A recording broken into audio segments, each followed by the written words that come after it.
Goddamn. Goddamn is right. Man, why is my, bro, I swear this camera was just fine. Is Belle fucking with my camera again, guys? I think she I think may she's be. back at it. And it's unfocused too. What is going on, dude? It was literally just fine.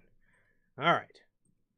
While I do this, okay, there we go. Now we're back in business. Every time I always think it's my glasses at first, and then I don't know. It's a weird thing. Okay, man. What is going on, everybody, man? How's everybody doing here today on your Friday edition of the news? Man, this is a milestone episode.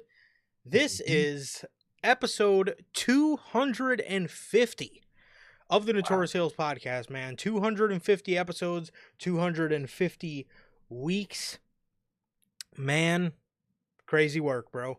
Crazy work. We are very, very close. We are actually very close to hitting a milestone number in subs as well, man. We are almost to 500, bro. So that's exciting.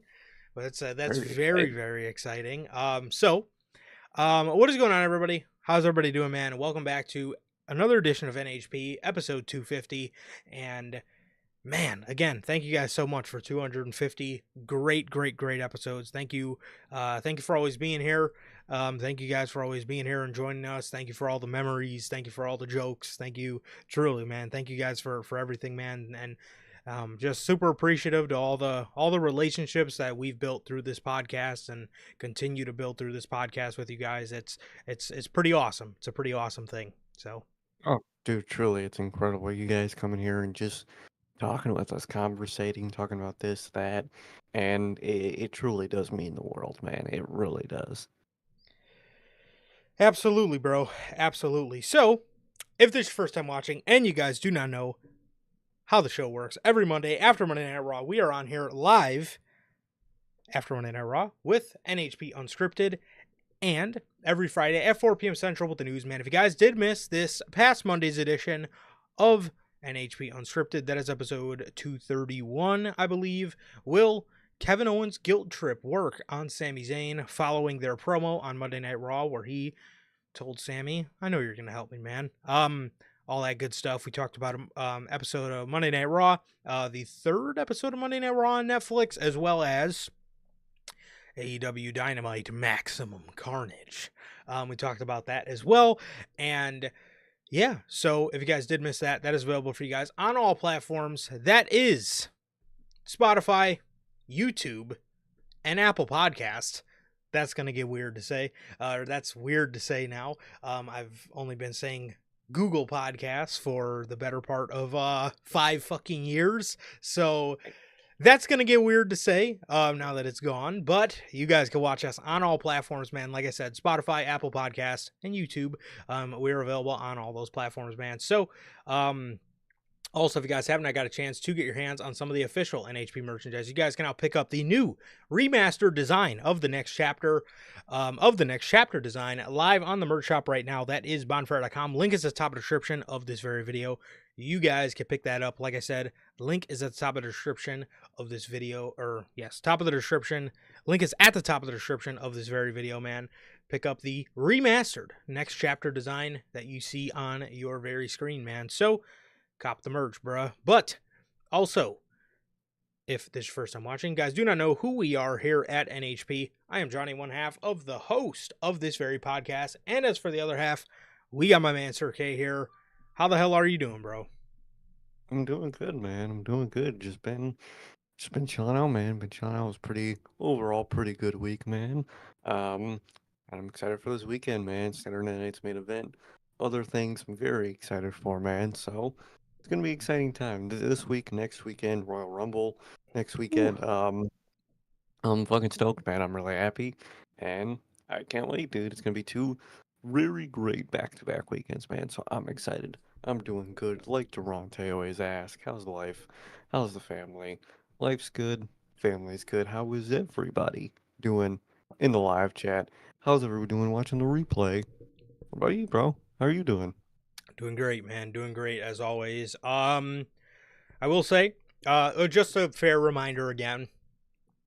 We will be predicting Saturday night's main event here, because there are some interesting things to talk about. Jacob Fatu. Nope. But but there are some interesting things to talk about going into the show. But we will not be doing a live post show after that. I'm sure we'll cover things on Unscripted.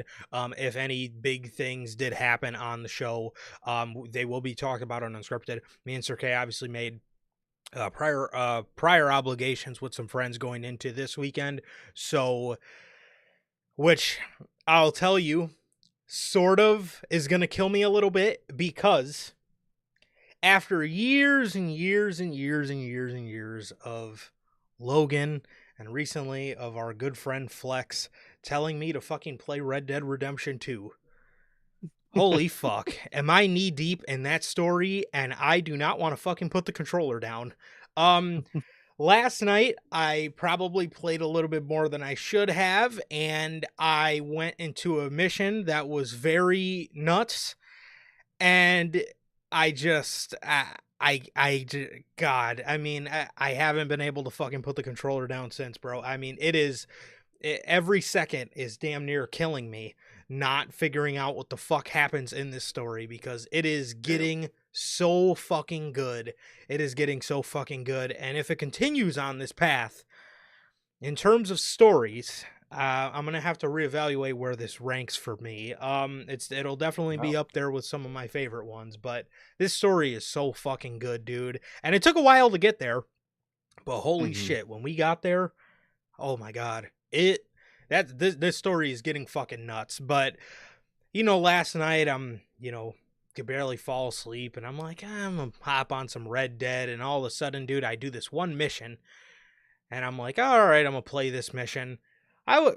I like, but I also don't like when it gives you the little notification where it's like, if you do this mission, You the go store, back to what? yeah, you can't go Yeah. back after you.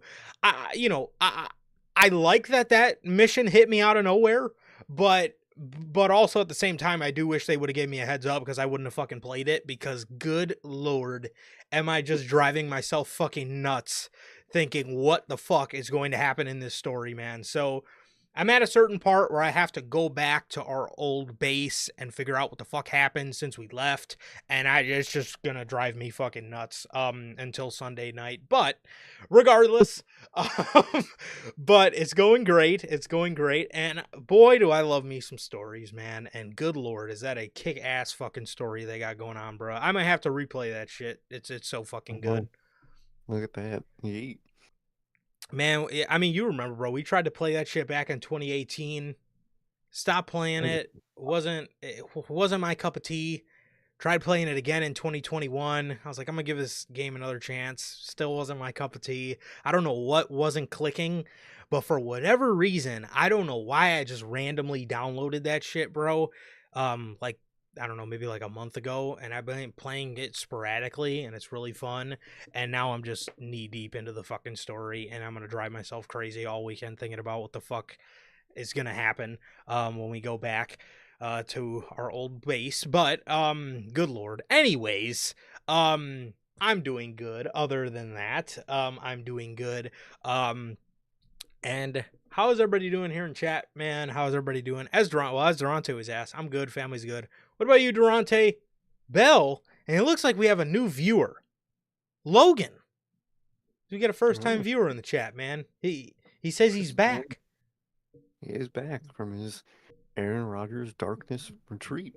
Hmm. He is back, man. Logan, dude, welcome to the family, bro. It's an honor to have you as a part of what we do here, man. Logan, give it up for Logan, man. First time viewer, he's back, and man, he's back. He Co- says Red Dead is a Hey, fantastic game. I have not played the first one. Puff Dutch says AEW, AEW, AEW. well, yeah, well, I'll get into that fucking place. We are going to get into AEW, AEW, AEW, because we're going to start you guys off with what you see front and center on the thumbnail, man. Mrs. Britt Baker. Yikes. Britt Baker managed to get herself into huge headlines this week because it is being reported per PW Torch, Tony Khan is reportedly fed up enough with Britt Baker that he is no longer looking to book her for AEW TV. This comes after recent incident that was the straw that broke the camel's back. I believe this was Wade Keller from PW Torch that was reporting this. He goes on to say she might be done in AEW. At least that's the feeling I'm getting from from talking to people in AEW, is Tony Khan might have her in the same category as some other wrestlers, where they just don't get the phone call and they don't get called in to show up. There's a lot of frustration with her, I'm told, and I've heard this pretty consistently. She is wildly unpopular in the women's locker room. One person said no one ever wants to see her come back. Speaking of the women's locker room, now that is a bold, broad statement. I could imagine somebody on social media going, "I am a women's wrestler in AEW and I want her back." Okay, fair enough. But I'm telling you, somebody's perception is nobody wants her back. That's how bad it is. Somebody is willing to tell me that. There was an incident with her and MJF. I'm told that factors into her being off television, but there are some other issues that have come up. She has been increasingly difficult to work with in a general sense. She's always had a reputation for being difficult to work with. There was a specific situation recently, not counting the MJF situation, where people just threw their hands up. It wasn't like a huge deal, but it was enough. It was enough to be sort of the straw that broke the camel's back, in terms of just feeling like, you know what, we've got a strong women's division now compared to when she was on top, and we do not need to deal with her. And if she's going to be difficult to work with, so that's where they're at with her. I'm told the Adam Cole situation is not stopping her. There should be absolutely no heat on Adam Cole. He has nothing to do with her not being on TV. Obviously, she's had some standout moments in AEW and became a star and was seen as a centerpiece act. But even back then, I was hearing about her reputation and being unpopular in certain circles and difficult to work with, and being fiercely territorial of her role in the company in a way that just felt unsustainable. And from what I'm hearing, at least the attitude right now at the moment, the belief is that Tony Khan is fed up enough that he's just going to focus TV time on others. And I don't know what that means in terms of her pay and her contract. And it's possible, eventually things will change. At this point, in asking around, you should not expect to see her back imminently.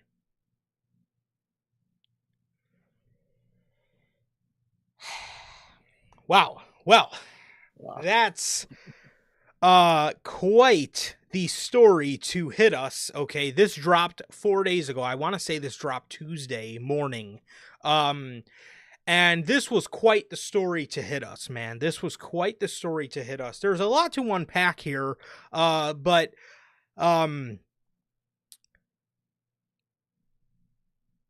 I guess I know this is there's a lot to unpack, so could be a pretty loaded question.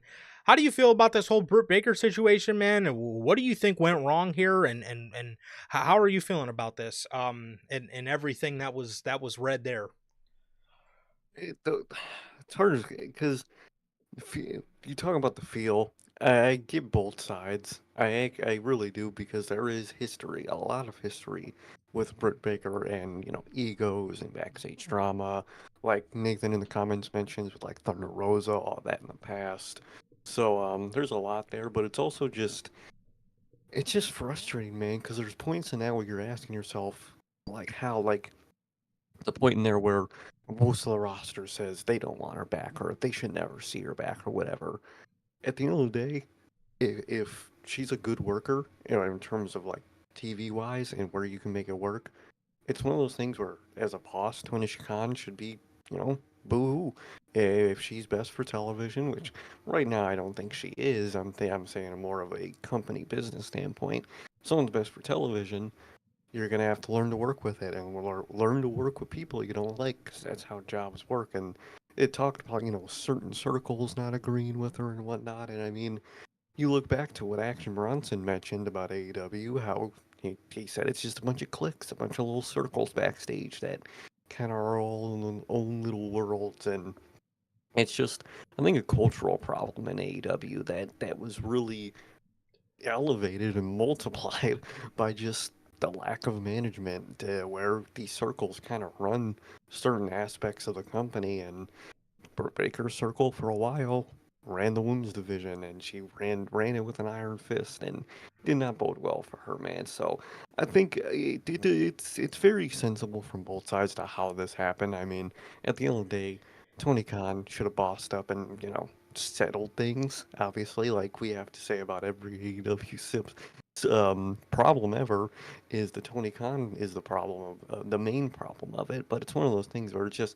it sucks. It just the way the environment of AEW. This was gonna happen eventually, and I think it's happening with Britt Baker, man. She's not easy to work with, and Tony Khan doesn't know how to be a boss to properly make someone like that be easy to work with, or just to work or get people to work. Um, so I think he's had enough. If it's too frustrating, if it's too difficult, he's not gonna figure it out. He's not gonna call upon a team to help solve the problem. He's just gonna ignore it till it goes away. And I think that's what's gonna happen with Bray Baker. I think she's just gonna be not called in, not none of it. Just her contract's gonna go up at some point, and that's it. And until then, we will probably won't see her on AEW television. And she'll probably be waiting, like many people, for their eventual release, man. So it's unfortunate from both sides, because it does make sense from both sides. The people that don't like her backstage, from what we know, have their valid reasons not to like her backstage, and she has her valid reasons for, in a way, she was running the women's division at one point in the company. So it's a mix of a lot of things, and it is sensible from a lot of sides. It's just lack of good management that is the result of this, because a good boss, a good manager would settle all this, would settle the beef between people and get employees to, I don't know, work with each other like employees are supposed to work. And I think under right management, this wouldn't be a problem at all. But obviously, Tony Khan really doesn't know how to do that. So it's kind of a problem, and he's going to Tony Khan it like we see with many other people, where he's just going to have them sit at home until their contract ends because he doesn't want to release them. He's not going to do that. He's not going to just let them go. He wants them to just sit at home and have their momentum wither away. So any competition doesn't stand a chance of using them, man. So it's one of those things. So it sucks for both sides, but again, it's just failures from Tony Khan. It's a lot of AEW, and a lot of what the AEW news this week talks about is the failures of Tony Khan as a boss man. But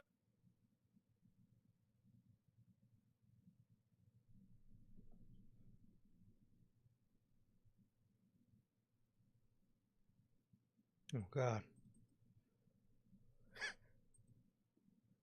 I don't know if Tony Khan cut his feed, but he's out. He is out, man. So well, oh, there he is. Okay, the God, failures of dude, Tony Khan as a boss. Continue. wait, hold on. What was the last thing? The failures of Tony Khan as a boss. Holy fuck. It's the failures of Tony Khan as a boss that just resulted in this mess. A real boss would have got people to work with each other, because that's kind of how employee and employment work. Is you work with people you don't like and you suck it up. But I think it's an environment thing for Britt too. I think under WWE management there wouldn't be this problem, because she would be told to work with people she doesn't like. If she's causing problems, they tell her to fucking stop, or else she wouldn't have a job anymore. Simple as that goes, man. And Tony Khan, he doesn't have it in him to, be a boss. So he's not going to be a boss, and I think she's just going to get the classic Tony Khan treatment of just never being called in and just waiting for her contract to go up. So it's unfortunate from all sides, really, because obviously you have all the potential to use her for a big Jamie Hayter story, a big Thunder Rosa story that would make money because they don't like each other, and those type of stories are some of the best on television. But Tony Khan's not of a boss enough to make those work and make those a good environment to work in. So it's never going to happen. And I think she's going to end up, letting that contract go up. Tony Khan will have to wait and let that contract go up, and I think we'll see her in WWE, and I think it'll be a much better environment for her because she'll be under people who know how to deal with people like that, man. So it really does suck from all sides, and it's just classic. Like every other story in this is, well, at least almost every other story tonight we're going to talk about is with AEW. At least is Tony Khan's lack of being a boss and being a good one and knowing what to do in this and that. So it sucks for it sucks for everyone around, man. But what do you think about it? What do you think got to this, and what do you think about this whole Britt Baker stuff? Well, it's like I said, before I asked you how you felt about it, it's definitely a lot to unpack. It's definitely a lot to unpack, but Hmm. I can say that I don't entirely blame necessarily one person for this Hmm. situation. You can't just blame, Tony and his management. They're absolutely a part of the blame, but a lot of people trying to not blame Britt Baker for this and put Britt Baker in the category of a Ricky or a Phoenix or a No. Wardlow of people that just did nothing wrong but are getting, treated horribly. You're I don't know what situation you're evaluating here because Tony Khan Tony Khan gave Britt Baker. We used to always make jokes. Still do make jokes about it with Bell. I'm gonna get to you in a second, Bell. Actually, but some words for Bell. But um, Tony Khan gave Britt Baker what we always joke about as the Charlotte Flair position, right? Mhm. When Vince was in charge, and we've even seen it a little with Hunter in charge. Charlotte gets handed a lot of things. Charlotte is the centerpiece, the one true queen of the women's division, no pun intended, right? But Tony here bestowed this upon Britt Baker. Britt Baker was the first AEW, women performer ever signed. And he gave her that role. And when you bestow that role upon somebody, the role of, the role of just the face of the division, 9 times out of 10, when you think about that position, you think about somebody who is a star, you think about somebody who is selfless, you think about somebody who's going to put the company first, right? You think about somebody who's going to be a role model for the rest of the performers. And although Britt did amazing things, and at one point in time, she was the savior of this division. In 2021, she was the savior of this division. 9 times out of 10, all you fucking heard Britt Baker's name in was negative shit. I'm Really talking bad. Thunder Rosa, the bullying, the shooting on her in backstage promos with the sandbagging and you hear about just all this stuff, man. You hear about her being difficult to work with, and most recently this year you heard about the MJF incident, where she was talking shit about MJF and how she's tired of MJF because Tony Khan booked them to go 60 minutes on television, which is not Max's call. It's No. Max doesn't. I'm sure Max has a little input. Hey, boss, I want to go 60 minutes tonight. But if Tony really prioritized the rest of the roster, he would have said no. That's not Mhm. Max's fault. Whether he suggested it, we don't even know if he suggested it or not. He could have very well not said anything. Tony Khan could have just came up to him and said, "Hey, man, I want you and Will to go 60 minutes tonight." Okay. What is he supposed to say? No, no, no. No, I'm not doing that. no. And then what? And then Tony hates him? Well, evidently he hates him already for whatever the case is. Yeah. But but But anyways, man, you hear about that situation again where she's in the back talking shit about MJF, and there's verbal altercations with her and MJF backstage. Then you hear about this whole Serena Deeb situation where she's out there on live fucking television saying nobody cares, nobody cares. I mean, what the fuck? Imagine, I mean, dude, imagine Imagine imagine Roman Reigns in 2022 when he was building up to that match at Clash at the Castle against Drew McIntyre. Imagine Drew McIntyre's out there cutting a fucking promo on him, and Roman Reigns is out there saying, "Yeah, shut up, Drew. No one cares. No one cares about this feud. Everyone knows I'm going to beat you anyway." No one cares. I mean, That's wild. why the fuck would you say that? I mean, again, and it's not entirely Britt's fault because it was Tony that wanted her in that spot. He gave her that spot. She again did very poorly with it, in my opinion, and not entirely. Like I said, Britt's been a tremendous act. I was very excited when Britt Baker came back at Forbidden Door because she's the AEW women's OG, right? She's the OG in the women's division. She's been there since day one. She was feuding with somebody who I guess is considered the top dog nowadays in Mercedes Moné. It was great. It was great. It was exciting stuff. It was very exciting to see. Even in the feud with Mercedes, it was great stuff.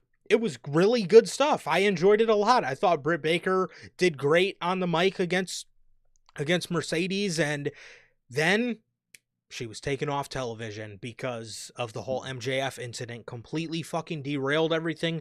She showed up at All In, and we even said it on the All In review. She just looked like she did not give a flying fuck about being there. And it's just...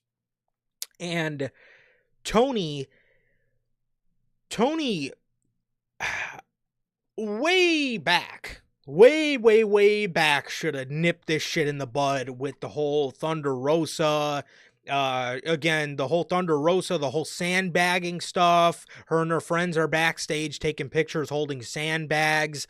I mean, you pay a fucking photographer to come backstage at AEW, and this is what you're doing.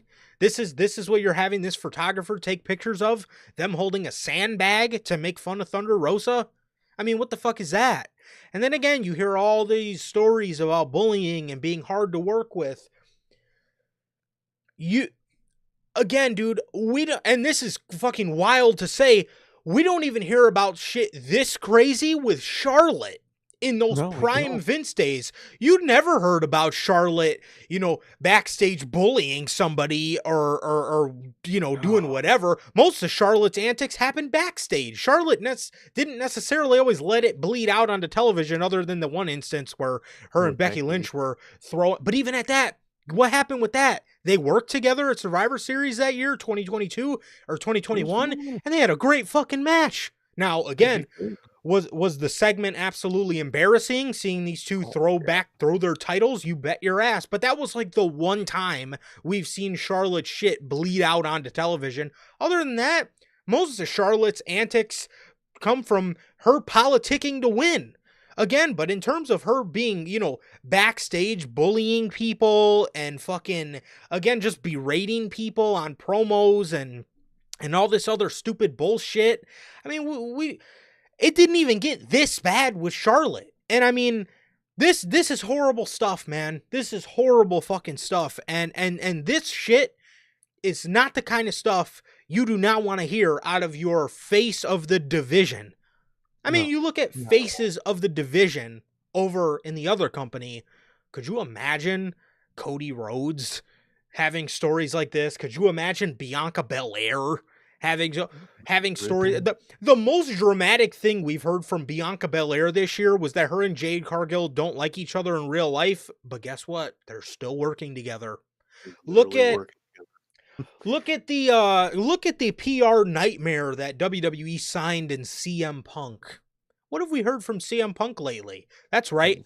We heard that CM Punk and Seth Rollins don't like each other, but are willing to maintain professionalism.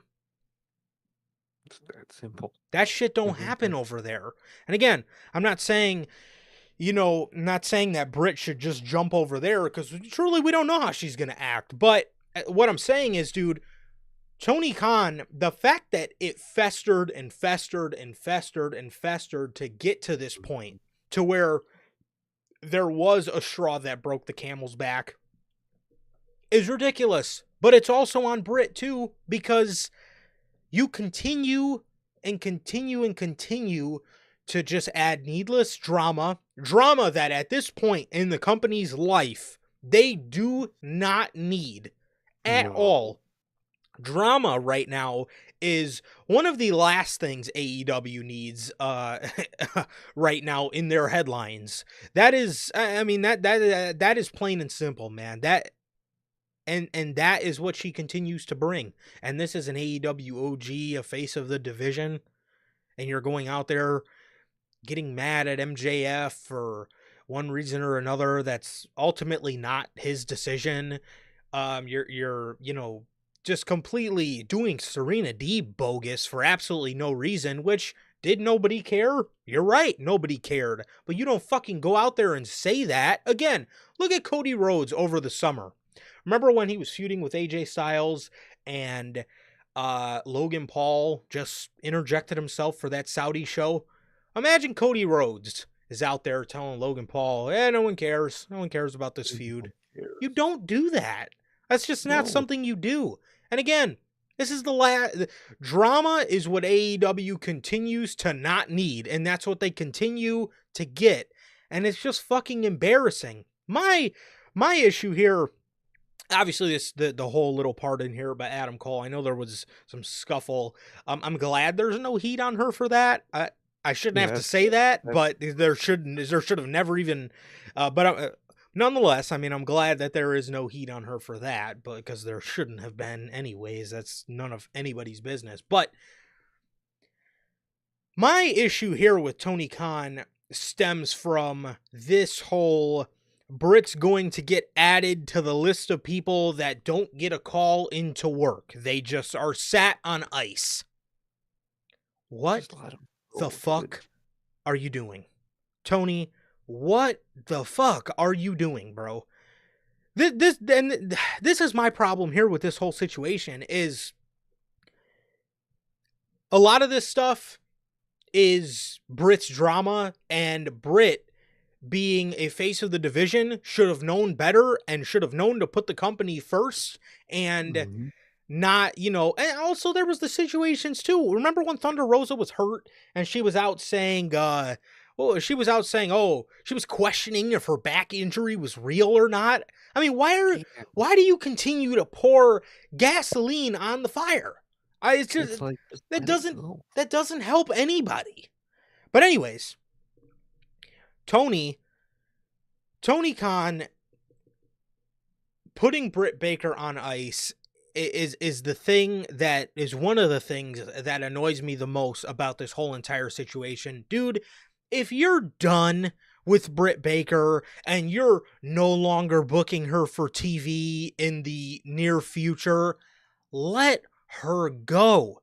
These are human beings, bro. At the end of the day, if she's not even going to go to WWE and you really don't want her and you feel your division's strong enough where you don't need to deal with her bullshit anymore, let her go and allow the division to grow. Otherwise, you know what's going to happen? You're going to continue to get negative press because the longer you keep her off, every month there's going to be a new update on Britt Baker. And every month that goes by, people are going to say, Tony, if you're not going to use her, just let her the fuck go. And that's what annoys me here with this whole situation. If you're done, and if this is the straw that broke the camel's back, and you're not going to call her in, and your division's strong enough where you don't need her, let her go. Just let her go. If you feel she's that much of a nuisance and drags down your division that much and is not that good for your company, if that's how you feel, whether you're right or wrong, because, we all know he doesn't care about that at this stage of the game, just let her the fuck go. Let her be somebody else's problem. Exactly. And dude, what happened? What happened with CM Punk following All In? The whole Jack Perry situation happened. And what was that for Tony Khan? That was the straw that broke the camel's back, right? So what happened? You fired up your discipline committee. You let him go. You let him go. The thing that scares me, that came about a year, or at least about 9 months after Tony put him on ice in the first place. Because originally, if you remember, he put him on ice when he was injured. and nobody talked to him. Now Britt Baker's being put on ice.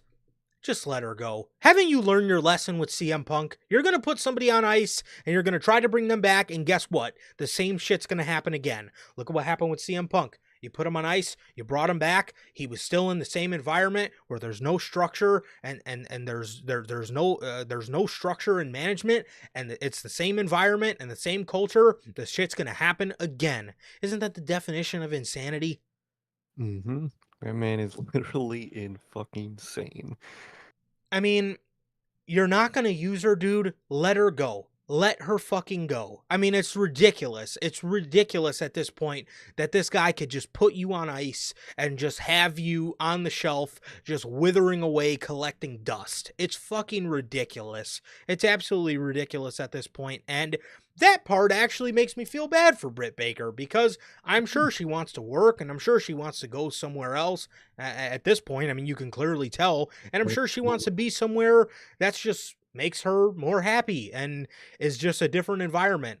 The only thing that Britt needs to focus on is not pulling the same shit she pulled in AEW. And if I were WWE and I brought her in, I definitely wouldn't be giving her the face of the division, because she would, if she ever wanted to be that caliber of talent, she would have to work for it.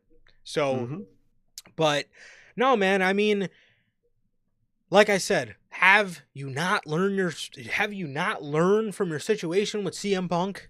I mean, dude, you had the straw that broke the camel's back and you let him go.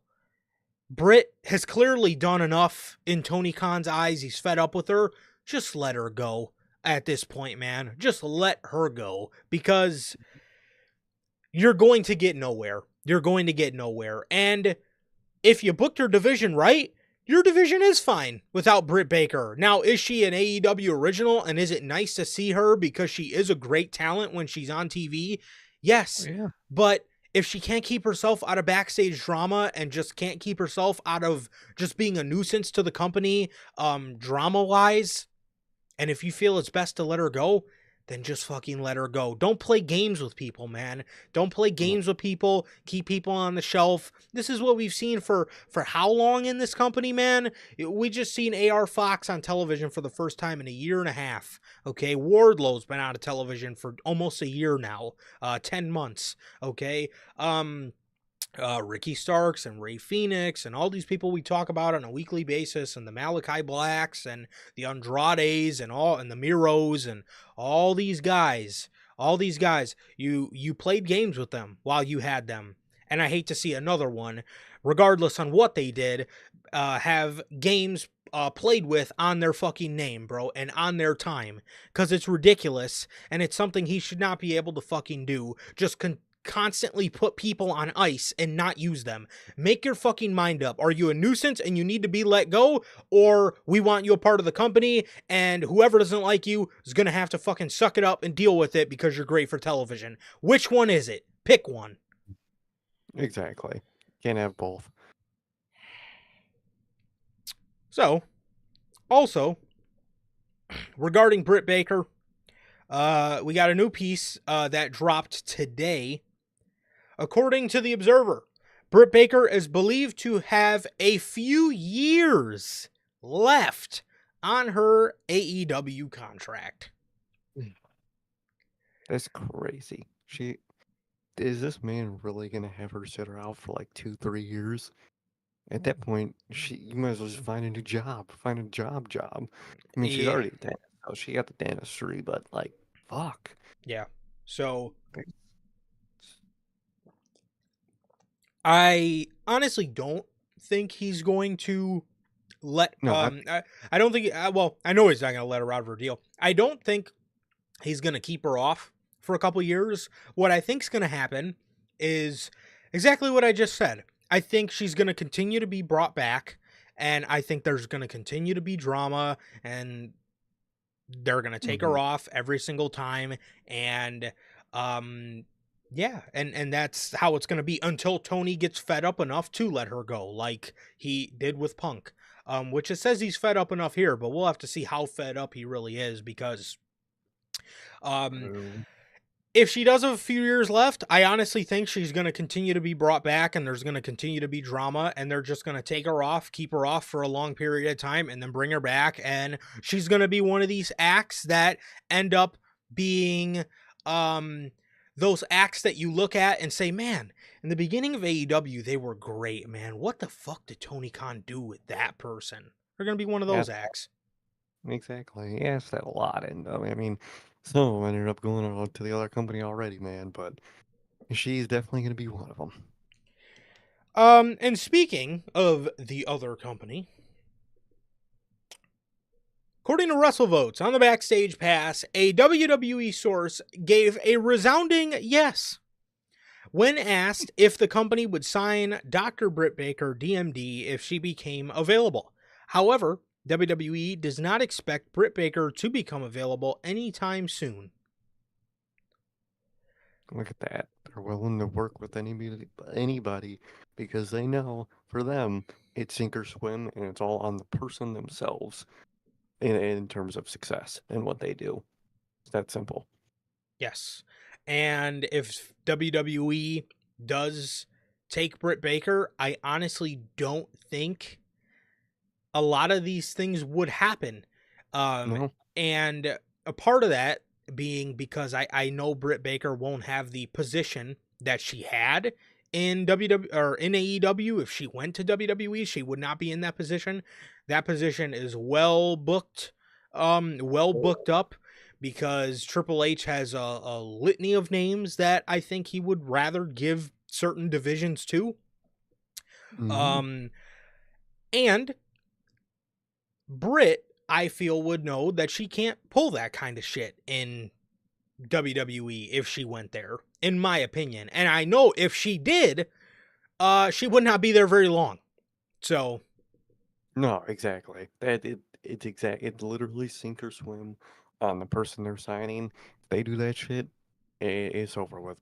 They got to prove themselves that I can work with people. I can be worked with.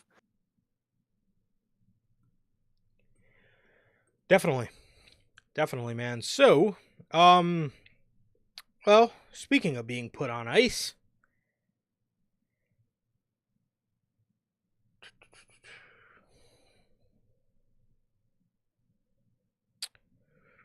where did it go?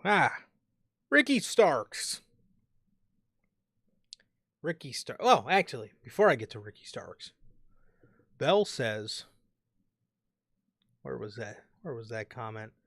Bell says she's giving Logan's job back to him because she's been trying to keep us in line. Wow. I Listen, mean, Bell, guess we're we Brit all along. yeah, we've been trying to keep Bell in line. I'll have you know, Logan. Exactly. And Logan is a Mhm. first-time viewer, by the way. This is his Oh, first time here, and Logan's job is completely separate from Bell's. Bell's trying to pass this off on Logan. Bell is NHP community outreach. So if you have any problems yeah, with us, please you gotta send go. them. Yep, send them Bell's way. We actually have management structure here in AEW. Logan, even though it is his first time, he's just the manager. That's just Just the manager. manager. Simple job. Bell is community outreach, and she's also the spokesperson for NHP, the fan vote for the year end Yeah, awards. She is the head of the division, if you will. Now that we're talking about Britt Baker, she's the head of the division for that. So yeah, and yes, Bell, I absolutely agree. Yeah. The whole thing about obviously all the stuff about Britt and Adam Cole. I mean, why is that stuff even on the internet, man? why do you people care? Yeah, It's not your world, it's theirs. Let yeah. them deal with it. And people are going on their podcast talking about why they broke up. I don't care why they broke up. Or- That's not our business. They didn't even mhm. have to fucking tell us. I mean, I know they announced it, but they didn't even have to fucking do that. No, you So just be like, it's your personal life. You don't have to announce your personal life.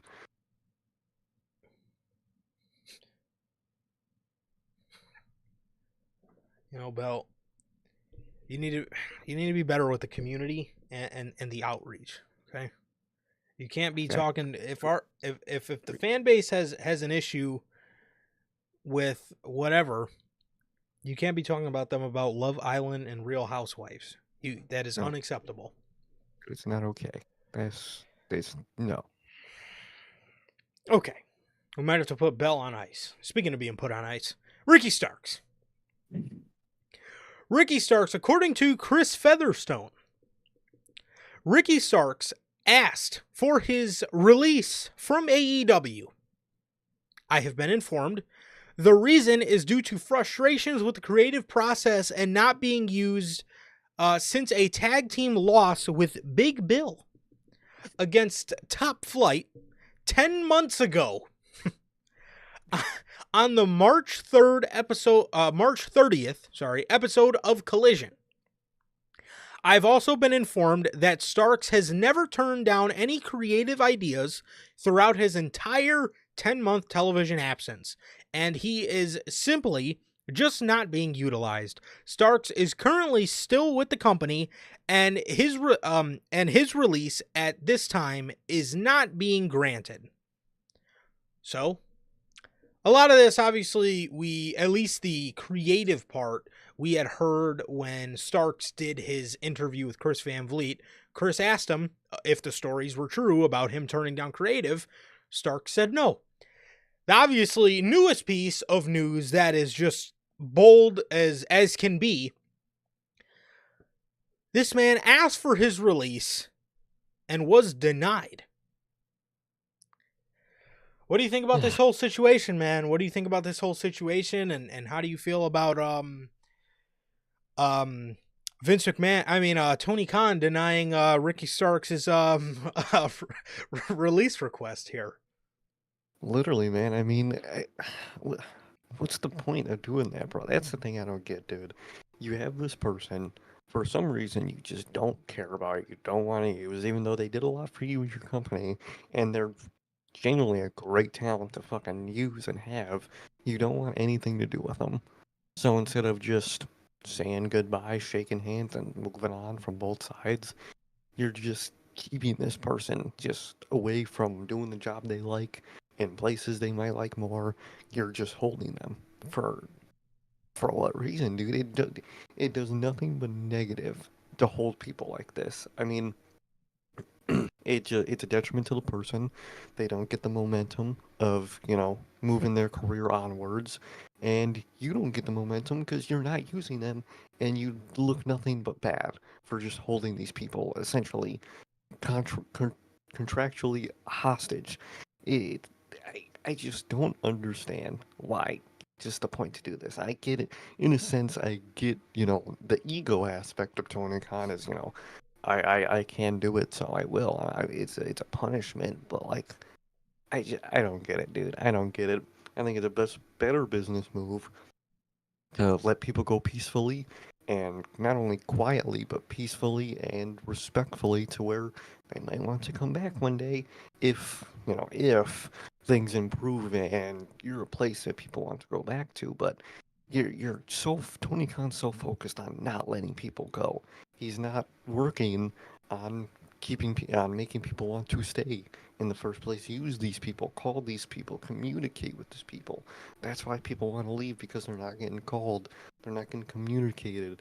Anytime they get called, they show up to a Dynamite. They fucking have to do the dark match after the show, or you're gonna be on Collision against some random dude on Collision. It's not sustainable. No one wants to do that. That's not a career. No real person wants. And Ricky obviously doesn't want it. He wants a lot more than that, because he's great. I mean, he should want a lot more than that. And he's fucking frustrated, dude. It's just so stupid from Tony Khan's side. It's nothing but childish. You're mad because they don't want to, well, they want to work in your company. They're asking you for creative, and you're not calling them. So you're what, mad because what? He was friends with Cody at some point. That's the only fucking excuse I could pull out of my ass to fucking think of why he doesn't like Ricky. Is he was a part of like the Cody camp, the Nightmare family. It was around that circle. Is that the reason? Because literally, other than that, I cannot conjure a reason why he treats Ricky this way. I don't get it, man. It sucks for Ricky, and I really hope it gets to a point where Tony Khan does give up on holding all these people hostage, like Ricky Ray, etc. And just let them go, dude. It's gonna be better for your company, and it's gonna be better for the individual wrestler and a company who cares so much about the workers' rights. You would think you would care about the rights of the workers to let them Yep. go and move onward, but that's a whole topic for a whole nother day, man. But it just sucks, and I hope Ricky can just eventually get released, but I don't think he will, and I think he'll have to sit this, contract out essentially, and I hope whenever it ends, I think it ends this year, I hope he could really fucking just skyrocket that momentum when he goes to NXT or to general WWE, and I hope he gets the momentum he deserves, man, because that's just fucked, man. But what do you think about it, and how, how do you think this, why do you think Tony Khan's even doing this? Um. Well, I hear you, and I hear Bell in chat. Bell is theorizing that Ricky Starks is getting, almost sort of punished because he was a part of, like you said, Cody's camp. Mm-hmm. And for anybody who doesn't buy that, look at what he's still doing to people that talked good or were friends with CM Punk. FTR's cool now because they found a new legend to hang out with, but look at 90% of people that talk good about CM Punk, dude. Jamie Hayter, Ricky Starks was another one. He was pro Mm-hmm. Cody and pro Punk. So in That's Tony Khan's eyes, he was probably fucking anti AEW. Um, mm-hmm. Jamie Hayter, Brody King, God, Malachi Black, Stokely Wardlow. Hathaway, huh? I think wasn't Wardlow a CM Punk guy? He was, he was, Mm. he was. I would think all those Pinnacle guys were, minus like MJF. Well, I don't know if MJF was or not, but he's so good at keeping all that Yeah, hidden. I'm sure he's cool with Punk. Oh They give the vibes that they were cool during that feud and shit. So I'm sure even if he's not cool, I feel like MJF is professional enough to just yeah, not talk about it and just do yeah, work. and and Obviously. and if he wasn't cool with Punk, then they did some really good work, and that's cited often as AEW's best feud ever. So even if they Mm-hmm. didn't like each other, wow, look what working with people you don't like can get you.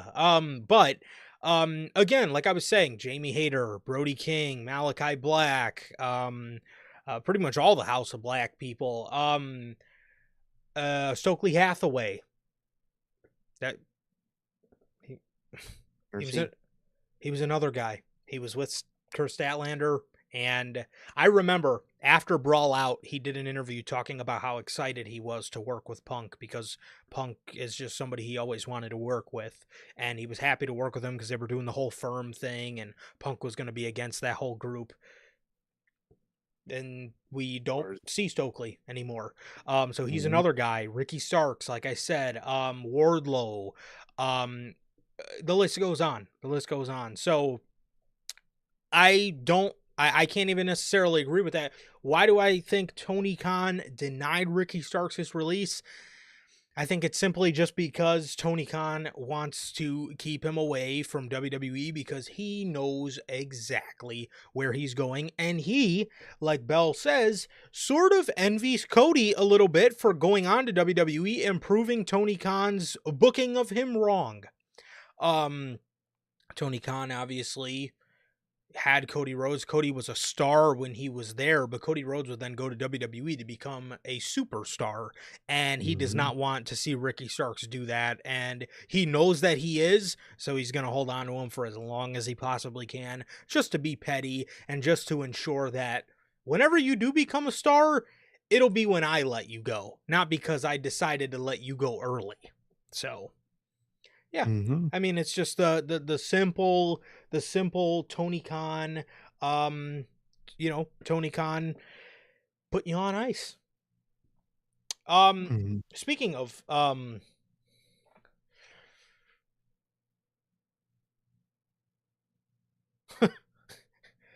very very Well, you got it, bro. very true, very true.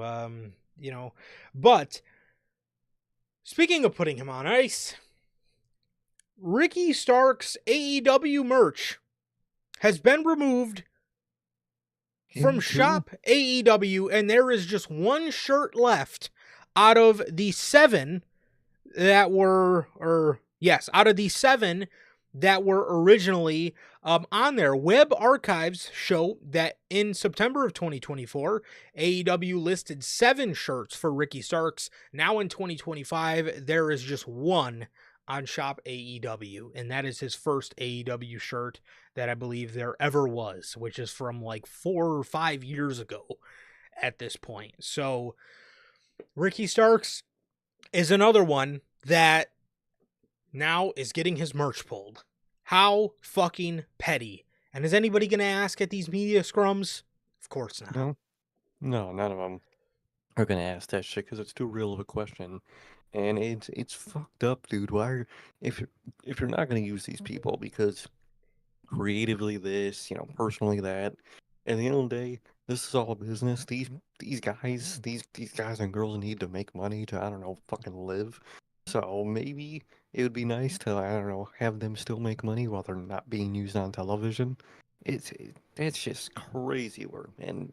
And Tony Khan, he keeps toting these lines, man. I think it might get to a point where he wrongs someone so bad they might grab a lawyer, man. They might pull a CM Punk, not talk to Tony Khan without a lawyer present because that's insane work that he's trying to pull.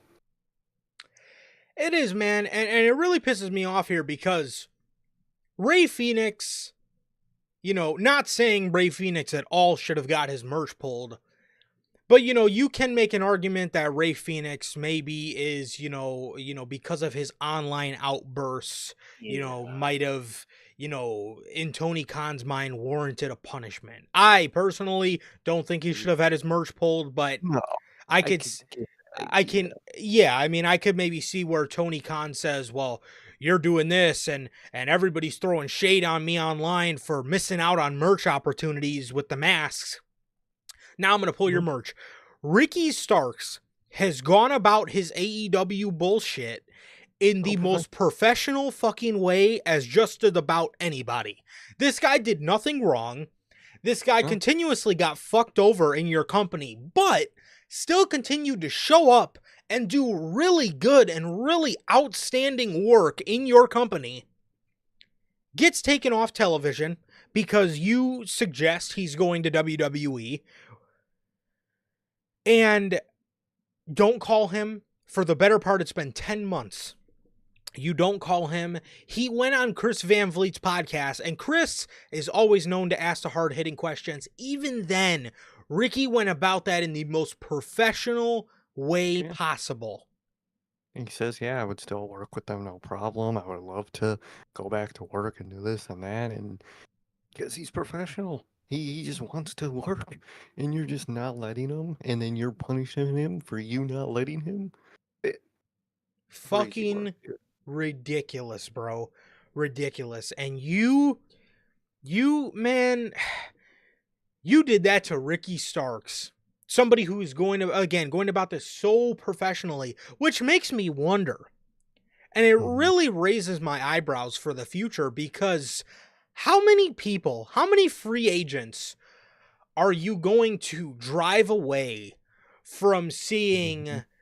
this happen to their friends, or maybe not even their friends, just seeing this happen to other professional wrestlers and saying, well, if I go there, what if they don't use me? And then I get pissed Mhm. because they're not using me. And then then they pull my merch and they want to put me on ice for multiple years. Nah, I think I'm going to go to WWE instead. You are making your case so much worse, and it is insane to me. And again, I'm going to say this for the second week in a row. This is really shitty of the people of professional wrestling tees, because Mhm. they did this with Ray Phoenix where you took down his merch from Shop AEW, but Shop AEW and Pro Wrestling Tees, even though they are separate, even though, they are under the same thing, they are separate websites. Yeah, So, I mean, you could still find CM Punk's pre-WWE merch on the website. It's always been up and never went away. Yeah. And that's really fucking shitty of them to not at least keep their merch up on PWTs. They take it down from that too. So again, for the second week in a row, I'm saying that's really shitty from the people of Pro Wrestling Tees to not even keep the merch of not even keep these guys merch up on PWTs and just taking down from Shop AEW. That's shitty, man. That's really fucking shitty. And Incredibly fucking shitty. And these all this stuff with everything he's done to Ricky Starks, man, I really hope it sets a precedent for people that are looking to go to AEW in the future because of how fucking dirty they do people. Because that is downright fucking bullshit, man. It's bullshit. And every bridge that you are burning, you absolutely 100% deserve it because that's just ridiculous. You're burning bridges, and burning bridges will prevent future bridges from being built in the first place because it's gonna get to a point where maybe the common consensus in the fucking industry is you don't really probably want to go there. If you're not loved over there, you probably don't want to go over there. So I just wouldn't. Eventually, that's gonna be the sentiment, dude. Man, I don't know, dude. I don't know. That is ridiculous. And speaking of AEW merch, we were having all the talk about for the past couple weeks about how AEW missed out on mask, money from the Lucha Brothers. And I was driving today and I don't know why I thought about this, but it brought me back to a time when I wanted to purchase one of these specifically. Do you know how much money AEW missed out by not selling the Devil Mask? Devil mask, dude. I think they sell like a shitty version of it now, but like Orange Cassidy's jacket that they could sell. Or the Malachi Black mask? Remember that Mm-hmm. original one with the antlers? All the antlers. It was Dude. so sick.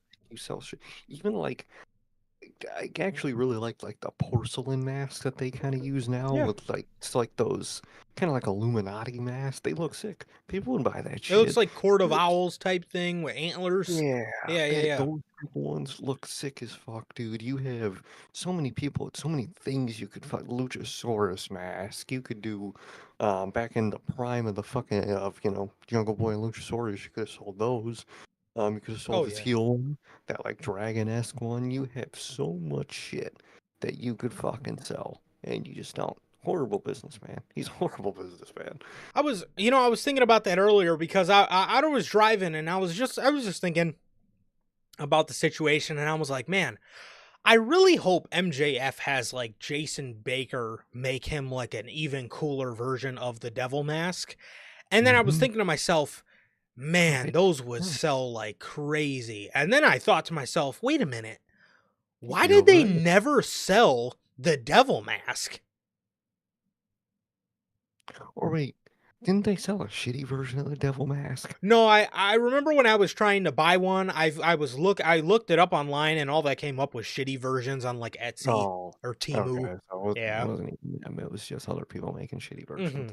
Yeah. Good lord, what a horrible business. Yeah. Imagine, dude, that Devil Mask, bro. I would have. And again, I remember about a year ago when he was wearing it, because that's my favorite version of MJF when he was world champion, coming out with the Devil Mask and shit. I wanted to buy one.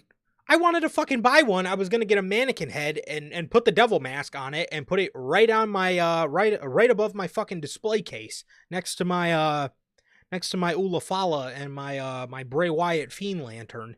So, but didn't fucking sell those for some reason. Well, from one person being upset about not being used to another, Deonna Purrazzo. According to Sean Ross Sapp of Fightful, Deonna Purrazzo has been very vocal to management about wanting to be utilized more and better in AEW, especially around the time AEW went in to her hometown for Full Gear last year. Another one. fucking another one, dude, where they just don't call you, dude. It's Tony Khan's classic. We used to say it all the time before it even became a well-known thing of you would just not be calling to work for months on end. And I'm glad that the public eye is it's catching on to it because it's just one of AEW's biggest problems. And I'm glad Deanna Prazo is calling him out on it because it's bullshit. Yes, and this is somebody who was doing so well for Incredible. herself when she was in TNA. I mean, she was doing fantastic for herself in TNA, and I know WWE, she didn't want to go back to WWE because they released her the first time around, and they rejected a lot of her ideas, but so I could see why she wanted to try out AEW. But man, that just sucks because evidently it was the wrong decision. And I commend her for not wanting to go back to WWE because of how they did her before. And I see what she tried to do, and I respect it. But it just sucks that Tony ended up doing her probably worse. Because she's one of these acts. She's in a faction with Taya Valkyrie, and they're just on Collision, just Mm, being watched by 5 viewers across the nation. So exactly, dude. And look at Tyra Valkyrie. I remember when she came in, they hyped it up. She's gonna be big. She's gonna be used. yep, How many weeks was she used? Was 1, 2, 3 probably, and then off to the Collision nightmare. she was one of those acts that were she was fed to Jade Cargill. That was She was. Taya's. Yeah. Yeah. Good lord, dude. Good lord. Yes. Speaking of Tony Khan, this is a fairly new piece of news. TNA attempted to sell to Tony Khan in 2018. That's crazy when I read that. They also had talks a year ago with Scott D'Amore about selling, but D'Amore turned the offer down. Well, Wow, that is insane. that is crazy, and in hindsight, I'm very glad that did not happen Oh, because there would be no NXTNA, as they call no, it. So, we the Forbidden Door again. Fucking AEW, TNA, New Japan, fucking all of them. AAA, fucking whatever the fuck, whoever they work with now, it'd be a nightmare, dude. And people, dude, Twitter, every 2 seconds, WWE just wants to monopolize this and that and this. It looks like more Tony Khan's attempts to me, but I wonder how those talks went back in the 2018 one is the one that's really interesting. So that if Tony Khan would have done that, then he probably would have tried to make TNA essentially AEW, and history would be really weird looking at it from yeah. that lens. Oh, That's a yeah. really weird way to look at history, man. I don't think it worked out. I think creating AEW was easily the better end. Well, Yeah. Tony Khan ended up fucking that up in the end, but overall, I think it was the better. But it's just a crazy alternative timeline to think about, man. Yeah, imagine like all the elite going to TNA just for Tony Khan to buy it. It would have been weird. That would have been a very You know, weird timeline for that would sure. been a very weird timeline. That'd been crazy. Yeah. Another so good for Deanna Purrazzo that she's being vocal, and Hmm. I really hope she gets used. But over time, management is probably going to get annoyed with her and probably put her on ice as well too, because they're tired of her asking for more opportunity. Who does that fucking sound like? Even though she's one of the better women's professional wrestlers out there today, she is not being used for no reason. Well, she's not being used. She is not being used in a capacity that anybody gives a shit about. And it's good that she recognizes that. Oh, truly, 100%. So, um, another story regarding AEW. According to Sean Ross Sapp of Fightful, prior to AEW Dynamite last night in Knoxville, 2 nights ago in Knoxville, Tennessee, Crazy Steve wrestled a dark match against Serpentico. Crazy Steve and Impact had a amicable split last year, and there are no current plans for him to return to the company. Hmm. It remains to be seen whether Crazy Steve will land in AEW. That was crazy. I saw that image, and obviously AEW wasn't talking about it, so I didn't even like talk about it because I was like, "Is this real? Is this?" I was literally asking myself, "Is this fucking real?" Yeah, I guess so. I guess he wrestled a Yeah, dark match, and you guys might be tired of either of us saying this, but him and NXT, with his experience, having being that like one older guy in NXT, I think would go pretty hard personally. yeah, I think Crazy Steve is Crazy Steve is a very underrated act. You Yeah. always hear, not always, but occasionally when they're brought up, you always hear you always hear me and Sir K talking about how much we loved Decay. Oh, it was And so sick. you know, I'm not, I wish Decay could get back together, but I know obviously that's not in Yeah. the cards at this point. But however, Crazy Steve as an act in AEW will absolutely positively get lost in the shuffle. Oh yeah. There's absolutely no surviving for Crazy Steve in AEW, and I hate to say that because I think Crazy Steve is a great act. I think if you really wanted to get creative with your booking, you can add him to what was the House of Black. You can put him with the Righteous and have them be a group, but they're not going to do any of that. Um, Many are not that intelligent. Crazy Steve would be amazing in. Crazy Steve is one of the original members back many years ago when many years ago when people were talking about this idea of Bray Wyatt having a faction. Crazy Steve is a name that we threw out on more than one occasion because, Oh as well as Rosemary. Don't get me wrong. I love Nikki Cross as Sister Abigail. I think she's great. Rosemary as Sister Abigail would yeah. go that much fucking harder, bro. Oh yeah, she is the literal goat of, the creepy woman gimmick.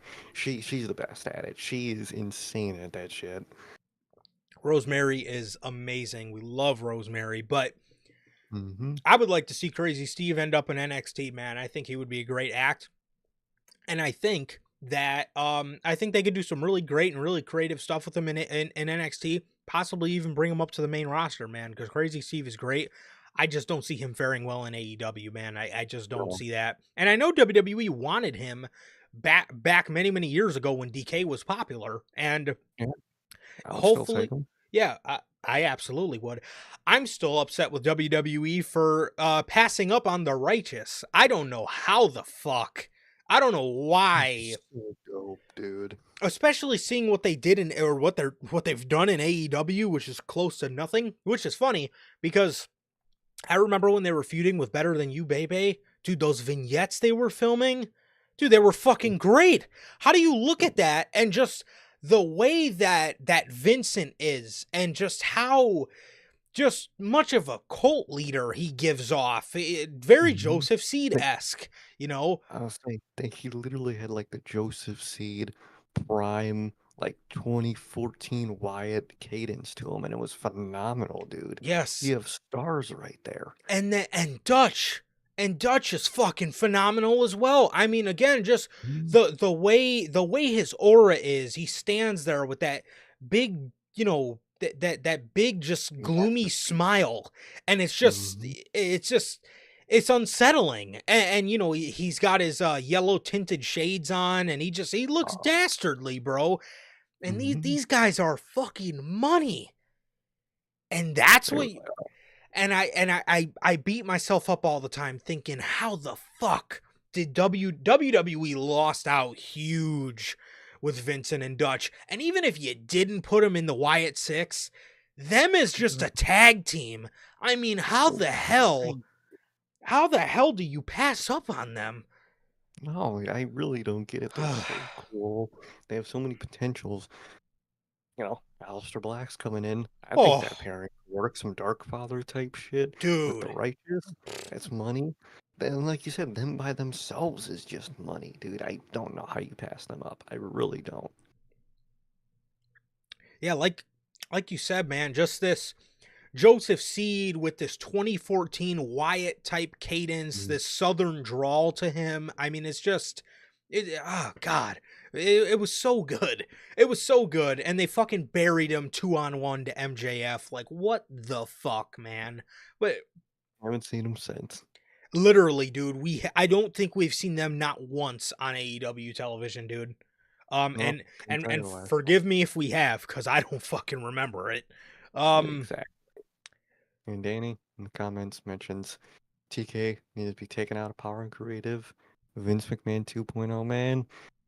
You're welcome here, bro, because we've been saying that for over a fucking year now. Yeah, well over a year, absolutely. So, Well, thank you for mm-hmm. joining us, Danny. Thank you, man. Truly. I don't know. I don't know. The Righteous. I still remember the night before night one of WrestleMania 39. I was going out to Texas Roadhouse with one of my buddies, man, and I got the tweet that the Righteous were back at ROH, the ROH show before WrestleMania, and I was like, what? I was like, Mm, no, perfect. dude. Oh my god. Even if you did want to put them in the Wyatt Six, could you imagine Vincent playing Mercy the Buzzard with the dreads, bro? Come Oh, on, dude. perfect, dude. Oh my god. What the fuck? But again, even at that, dude, them as a tag team, I mean, how did WWE pass on that, bro? What the fuck? Makes no sense. well, well, speaking of shows, WrestleMania weekend, according to the Wrestling Observer newsletter, according to somebody involved with booking talent at the independent level, AEW talents are no longer allowed to do matches over WrestleMania week. And this also comes with reports of Tony Khan no longer running Supercard of Honor that WrestleMania weekend as well. It's crazy. It's just. What do you say to that, bro? It's so tyrannical and so scared and it's insane work, dude. He's backed up against the wall and he's fucking freaking out. And he backed himself up against that wall and he's just taking it out on everybody. What a horrible businessman and what a horrible boss. You know, it's almost like Tony Khan was scrolling on Twitter and he seen that video of George Kittle talking about how, man, I do the Cero Miedo pose because of an AEW wrestler named Pentagon. I seen him for the first time a couple years ago during WrestleMania week. He was on like 6 independent shows. It's almost like Tony Khan heard that and he was like, what? You didn't find out about George Kittle through All Elite Wrestling and what we do here every Wednesday on Dynamite at TBS? Not in my DBS simulcast. Max, what the fuck? It's almost like he's seen that video and was like, oh, now nobody's doing. You mean to tell me these guys can't work on one of the busiest weekend? I mean, that's like fucking Christmas for an independent wrestler. Wrestling's hot in whatever venue WWE does WrestleMania. All right, I'm going to book myself on XYZ and I'm going to wrestle 12 fucking times in a week so I can get all the exposure I can. That's how a lot of guys make it. And I know Tony Khan doesn't know anything about the grind, but that's the grind. That's what they do. This is like fucking Christmas in retail for a pro wrestler.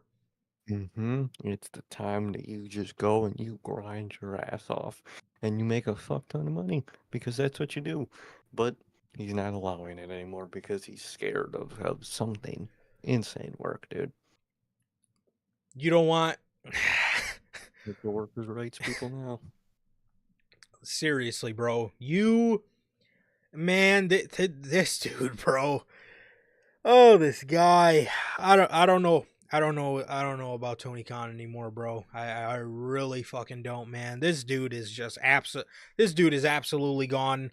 This dude is absolutely gone off the fucking deep end, bro. You are not allowing Christmas for pro wrestlers. So essentially, No, you are the Grinch.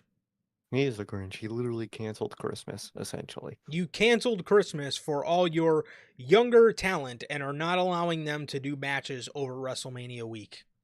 What a fucking complete and utter joke that is.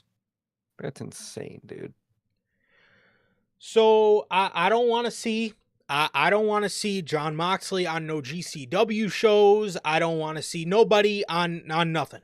I don't want to see nobody on nothing, man, because if your younger talent aren't allowed to do it, I better not see anything from some of your veterans because that is doing them so fucking dirty, it's ridiculous. I don't want to see none of it.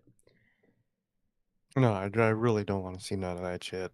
Crazy, crazy fucking work. Crazy ass work right there, bro. Um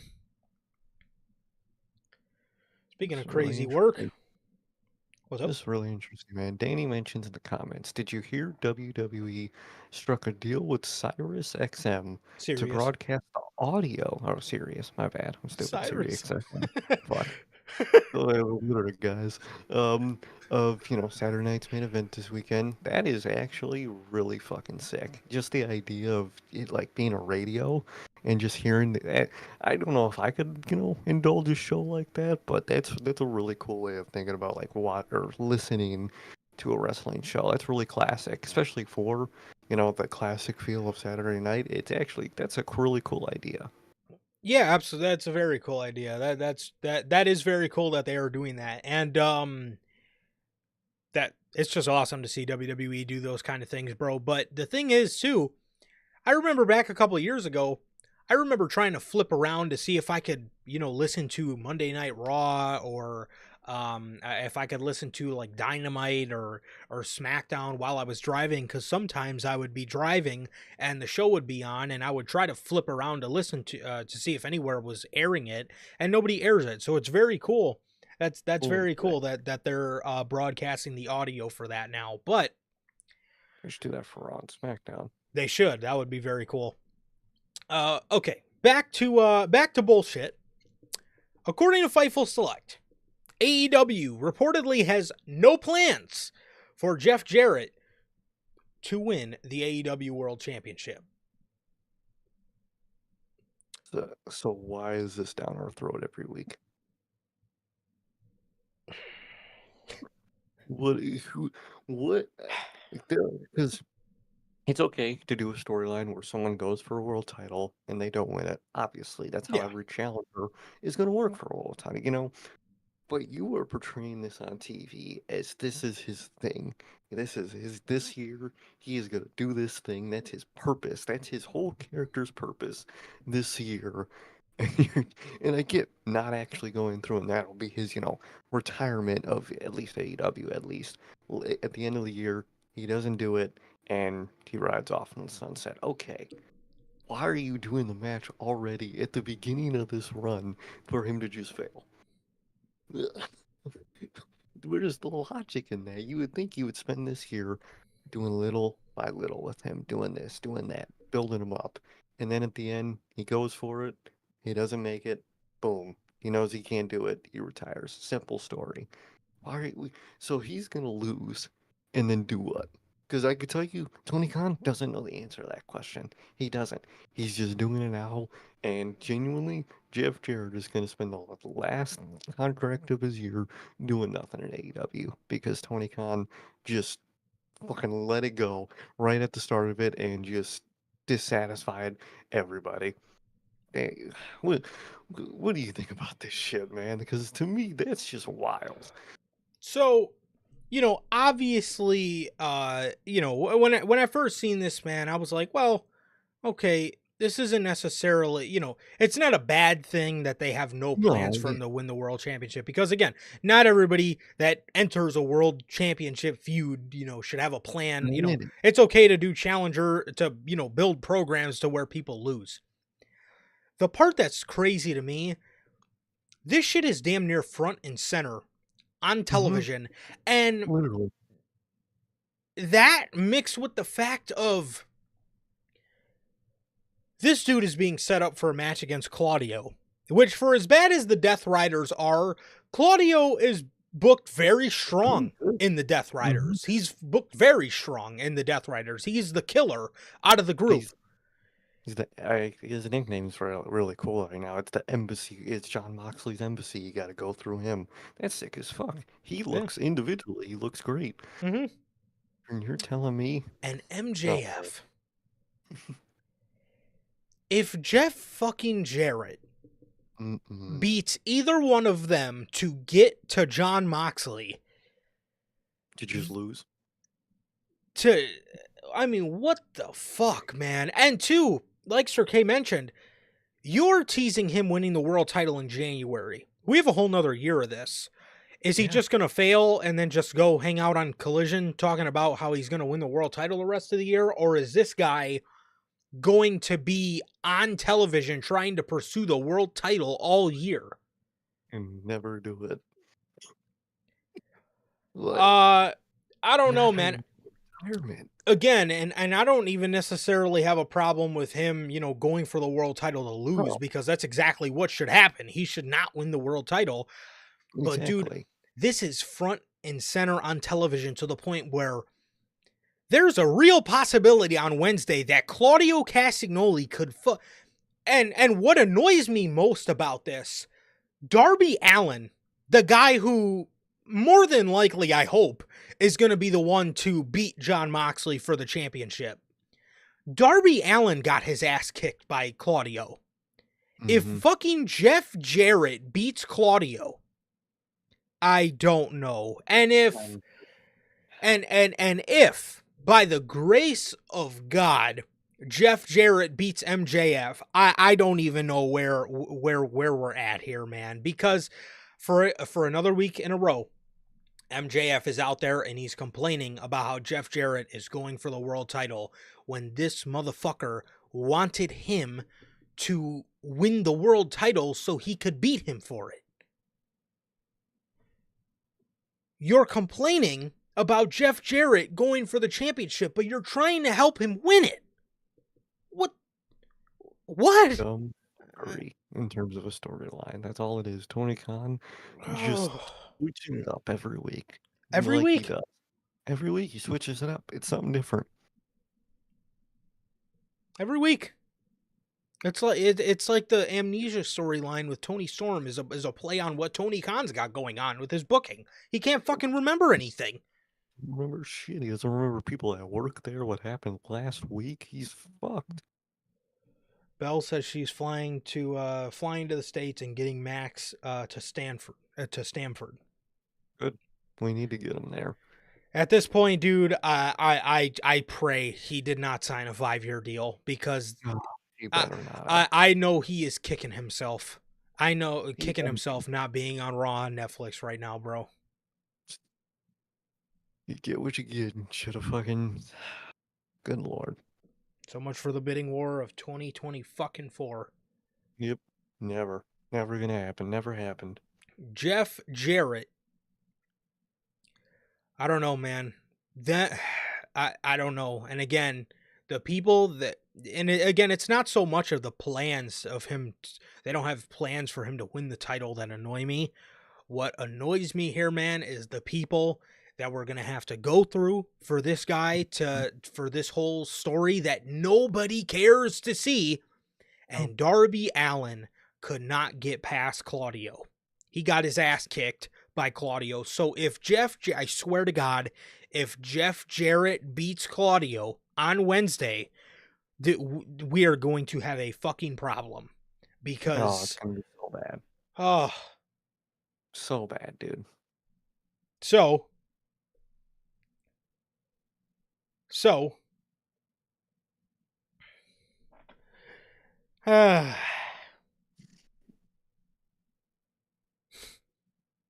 man, I don't know. I don't know. Yeah, and like Belle's saying, bro, Darby Allin, man, if this dude, oh god, I really hope he's not gone that long. But I know I know you will. that this Death Rider shit's gonna get dragged out till July, and oh It, lord, it's gonna be so bad. ugh. Well, I guess speaking on somewhat positive AEW news, AEW has confirmed. AEW has confirmed that Dynasty is coming back. Dynasty is coming back. What would have been WrestleMania weekend, but obviously WrestleMania got moved to the 19th and 20th of April. AEW Dynasty will be taking place on Sunday, April 6th, in Philadelphia, Pennsylvania, from the Lia Chorus Center in Philadelphia, PA. This is AEW's first pay-per-view in this city. Well, this is the official logo and time and date and venue that they put out for AEW Dynasty. I don't know why the St. Louis Arch was I was just, kept in the logo, but okay. This is their first time going to Philadelphia. And this is why we constantly stress that AEW needs to take All Out of Chicago, why they need to take Las Vegas, or take Double or Nothing out of Las Vegas, take All In out of Wembley. This is why we constantly stress they need to go to new markets. How the fuck are you 6 years in, and this is your first time going to Philadelphia, one of the better crowds in America, for a pay-per-view? yeah, Crazy one of work. the Oh, it's crazy ass work, dude. Finally, good. They need to. We've said this the whole time. We said this after like the second All Out in Chicago. Move things. Move these pay-per-views to different spots, locations. It'll be better. It'll be better. Sometimes you don't need to do a certain pay-per-view. You don't need to do Revolution every year. Skip a year, do a different pay-per-view name in a different location. Then next year bring back Revolution. You need a better rotation and hopefully this is at least the start of it. I doubt it, but hopefully at least this is the start of locations for our different good, never before seen in AEW locations for these pay-per-views. Move them around, please. Yeah. And if you are going to do Revolution every year, do what you did this year and give it a completely different theme. Mm-hmm. Instead of They don't your, lime blue. green and baby blue, do what you did this year. Do your purple and yellow. It's a Exactly. cyberpunk type theme. So, at least. But did you also hear AEW is not releasing their pay per view schedule because they do not want WWE to run their weekends? I mean, apparently they also want fans to not show up because that's how fans show up. Is okay, in December this is gonna be here. I could plan for that. Can't do that now. You'll know fucking what 2 months for the show, and then you're Mhm. just fucked. You're like, oh well, now I can't go because they told me too late. So, Tony Khan just knows how to screw himself. That he does. That I don't completely blame them for, because, but the thing is, I don't completely blame them for not wanting WWE to run their weekends, but AEW should be in a position. Look at what Triple H does. He goes head to head. He goes head to head with them because he's confident in his ability that they'll have a better show. AEW should be at the point where they should be confident enough to go head to head with WWE. Look at the fucking roster they have. No, They they should. they should They not should. be spooked at all when WWE runs their weekends, but they are. And why that is, I think we all know why that is. You're spooked because you know your television sucks and no one wants to come and watch this shit. If you were good, you might even have an advantage of running a pay per view the same weekend because some fans will be like, well, do I go to WWE or do I go to the much more affordable option in AEW? They might choose. A lot of people would end up choosing AEW if you had good television and Yes. your current ticket prices compared to theirs. You have an advantage in that, and you're Yep. not using it, and it's going to be their detriment, dude. You should have no problem entering the same weekend because at the end of the day, it is an alternative maybe people have their preferences, and maybe your ticket prices can sway people that don't even prefer your show, but you're too scared because your television's too bad. Absolutely. Absolutely. So, I don't entirely blame them for not wanting WWE to, step on their pay-per-view schedule. But again, in saying that, AEW at this stage of the game should have no problem. Should have I always think back to the weekend of 2022 All Out. AEW went head to head with WWE with All Out and Clash at the Castle, the original Clash at the Castle. I think Clash at the Castle was a better show overall, but that was neck and neck. I mean, And it both was great shows. it was put up or shut up, and they put the fuck up because they put on an amazing show that weekend. And guess who also went head to head with them and put on an amazing show? WWE. They went head to head. They were not spooked. They were not worried about what WWE had going on. They were doing their own thing. They were doing the MJF return and CM Punk and John Moxley, the casino ladder match, who's the mystery guy, all that. That was a great show. That was a great show in 2022. AEW wasn't spooked. They went into that shit. Tony Khan even said, I mean, we all remember the meme. I'm not going to sit back and take this fucking shit. We all remember that. I mean, he wasn't spooked, bro. He was going head to head. He was going head to head. He was doing his thing, and they put on again. I think overall Clash was the better show, but that's not to say All Out. All Out was a great show, and that was I always look back to that weekend as one of the best fucking wrestling weekends in terms of back-to-back shows ever. It was great. Mm-hmm. Oh yeah. And now you don't want to release your schedule because you're spooked, because they're going to fucking outclass you. I already know that Saturday night's main event that they have for Double or Nothing weekend and All In weekend, I know WWE is going to stack those cards up so crazy because they are going to want to slaughter them. And should AEW be spooked? No, because they should be in a position where you should be welcoming the challenge. Let's go head to head. You should be confident enough in your product to the point you look at WWE and you say, we can kick your ass if we go head to head on a show, or head to head, shows on a weekend, and you're not in that position. And you need to start seriously asking yourself why you're not in that position, because you have the roster to be in that position. Oh yeah, you had the momentum at one point, and you have all the potential to be in that position to where you shouldn't bat an eye against competition, but you do because you don't know how to do television or stories or momentum or this and that. A lot of whole laundry list of things, man. And it got to a point where the fans, that's how they perceive it, and WWE is a show most fans would rather turn on. Absolutely. So, Tony Khan, let's focus on getting ourselves back to All Out 2022 levels of competing. Because, again, and I was just talking about it, I enjoyed the fuck out of myself that weekend. No tribalism, nothing. There was no. I love both companies. I watched both shows. Actually, we went to the one show. We went to AEW that weekend, 2022. But we went to that show that weekend. The night before, or the day before, Clash at the Castle.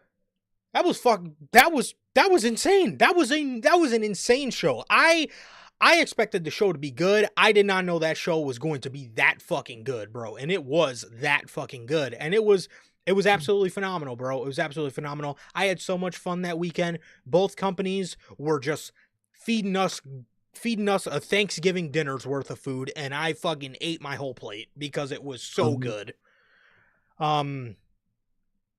Yeah, one night I'm watching the greatest Intercontinental Championship match I've ever watched, Gunther and Sheamus, Drew McIntyre and Roman Reigns tearing the fucking house down in the main event.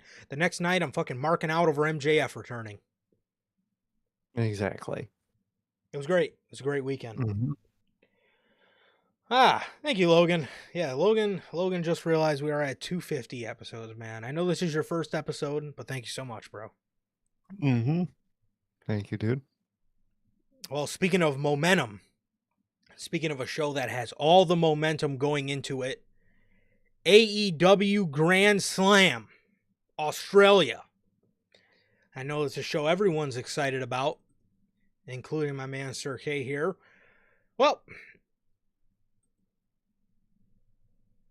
AEW Grand Slam has so much momentum going into it that they have actively taken off the time for the show, the start time for the show on the official graphics. As you can see on your screen here, the image on the left is the old Grand Slam graphic, where, as you can see, I put a red circle around it. The one on the left, the original one, says Saturday, February 15th at 8/7 Central. The one on the right, obviously, on the bottom, it says Saturday, February 15th. But if you look where the time is, there is no time. It just says TNT and streaming on Max. Furthering the thought, I guess, of everybody that this show, or the speculation, I guess, that this show is going to have a 21-hour tape delay.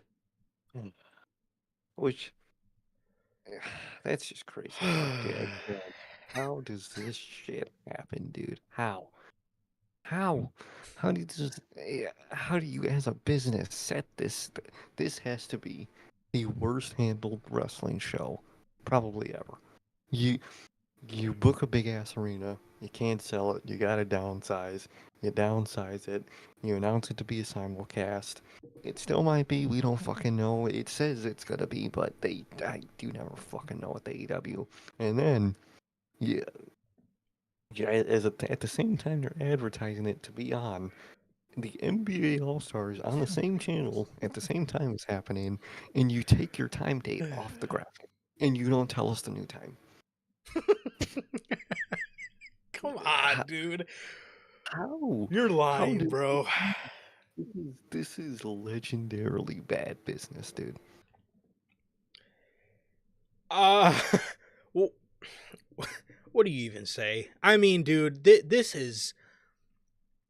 Wow. I mean, I don't think I've seen a wrestling show that has been handled more poorly than this one, dude. I mean, this was originally set for $50K in Brisbane for a fucking stadium. They end up going to the Brisbane Entertainment Center, which holds about 13,000, but they set up for 5,000, I believe. And I can't express to you how bad I feel for Mariah May and Toni Storm. I felt bad for Mariah May her whole entire run. I've recently started feeling bad for Toni Storm with where has her storyline progression went on Dynamite. I mean, there's been none. They're having a face-to-face. They're having these two formally meet each other on Collision. Nice. You know, this is... Dude, this is amateur shit, bro. I mean, but anyways, so then we get the news that the show's not going to be live. It's going to air at 8/7 Central. So it's going to be on an 18-hour tape delay, I believe, or a 18-hour tape delay. When you stream on Max, and you could just stream the motherfucker live with an instant replay as soon as the broadcast is done. Then, again, like I showed you with the image, now they take the time off completely, and in their tweet, no mention of a time, nothing. And now nobody knows. Nobody knows because you just actively, and it's funny because all through the comments you hear there's a bunch of comments on their one tweet promoting the Mariah May and Toni Storm match. There's a bunch of tweets saying, "Man, I wish I knew what time to turn the show on. I guess I'm just supposed to fucking guess." I guess we are just supposed to fucking guess. Another detail I forgot.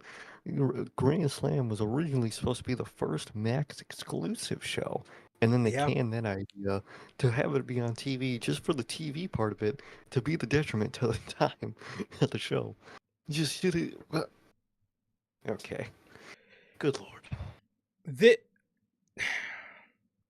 with a 21-hour tape delay, you have actively killed all of the hype around this show. You've actively killed all the hype around this show, man. And I don't know how you did it.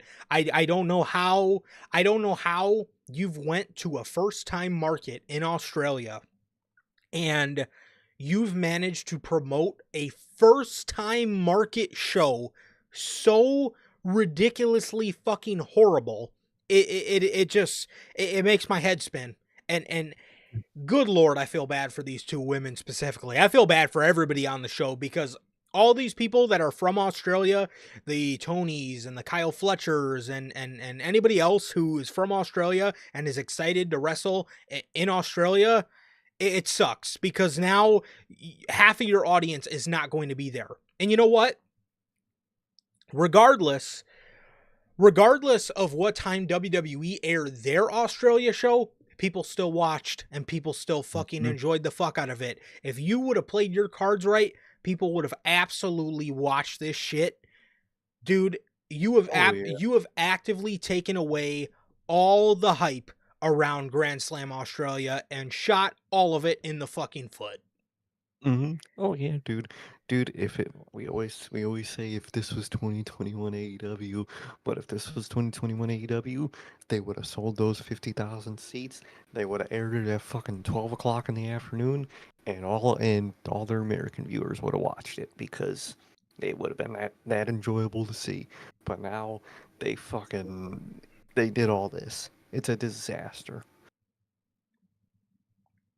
And it is ridiculous how many people do not want to watch this show now because of the tape delay. And the thing is, too, wrestling fans are so fucking passionate. If there was legit hype around the show, people stay up all the time. People, I know I sure in the hell got my ass up at 3 o'clock in the morning last year to watch Elimination Chamber Perth because I enjoyed it. How many people do the Wrestle Kingdom all-nighters? A lot of people do Wrestle Kingdom at least used to do Wrestle Kingdom all-nighters. I'm sure people still do. I'm sure people still do because people are passionate about your shit. A lot of people, and I've heard a lot of people on more than one occasion say they don't care to stay up to watch this shit. No, they don't. Why would they stay up? You've killed all hype to a first-time market event. How the fuck did you manage that? It's a tape show that's airing at 2 in the fucking morning. Ugh. Logan as well. Logan as well stayed up for Elimination Chamber. I remember we were texting during Elimination Chamber at fucking 4 in the morning. If fans care about your product, they will stay up to watch it.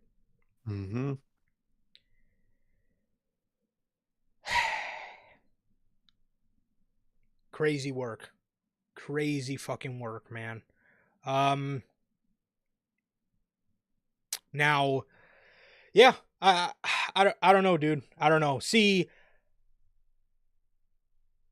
we will see how the rest of this card plays out. If we do end up reviewing it, which we probably will once I don't know what day we'll be reviewing it because we need to figure out a fucking time first.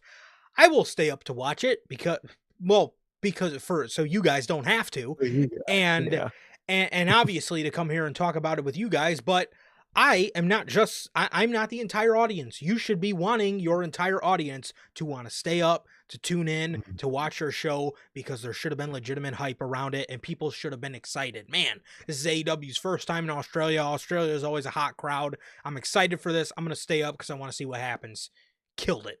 You killed your hype with half of your fucking audience. And it's murdered it. Good lord. Okay. And our last AEW story for the day. Double or Nothing. According to Fightful Select, as of last year, there was major discussion within AEW to have the Double or Nothing pay-per-view away from Las Vegas. Now, as Nevada has emerged as this year's WrestleMania host in Vegas, with a month prior, they are beginning to reassess the decision of moving Double or Nothing out of Las Vegas. How do you feel about AEW? Finally, 7 years later? Now they want to move Double or Nothing out of Las Vegas. How you feeling? I'm glad, dude. I'm glad. I mean, it's for the wrong reason. You should have done this anyway years ago, just to, for obvious market reasons.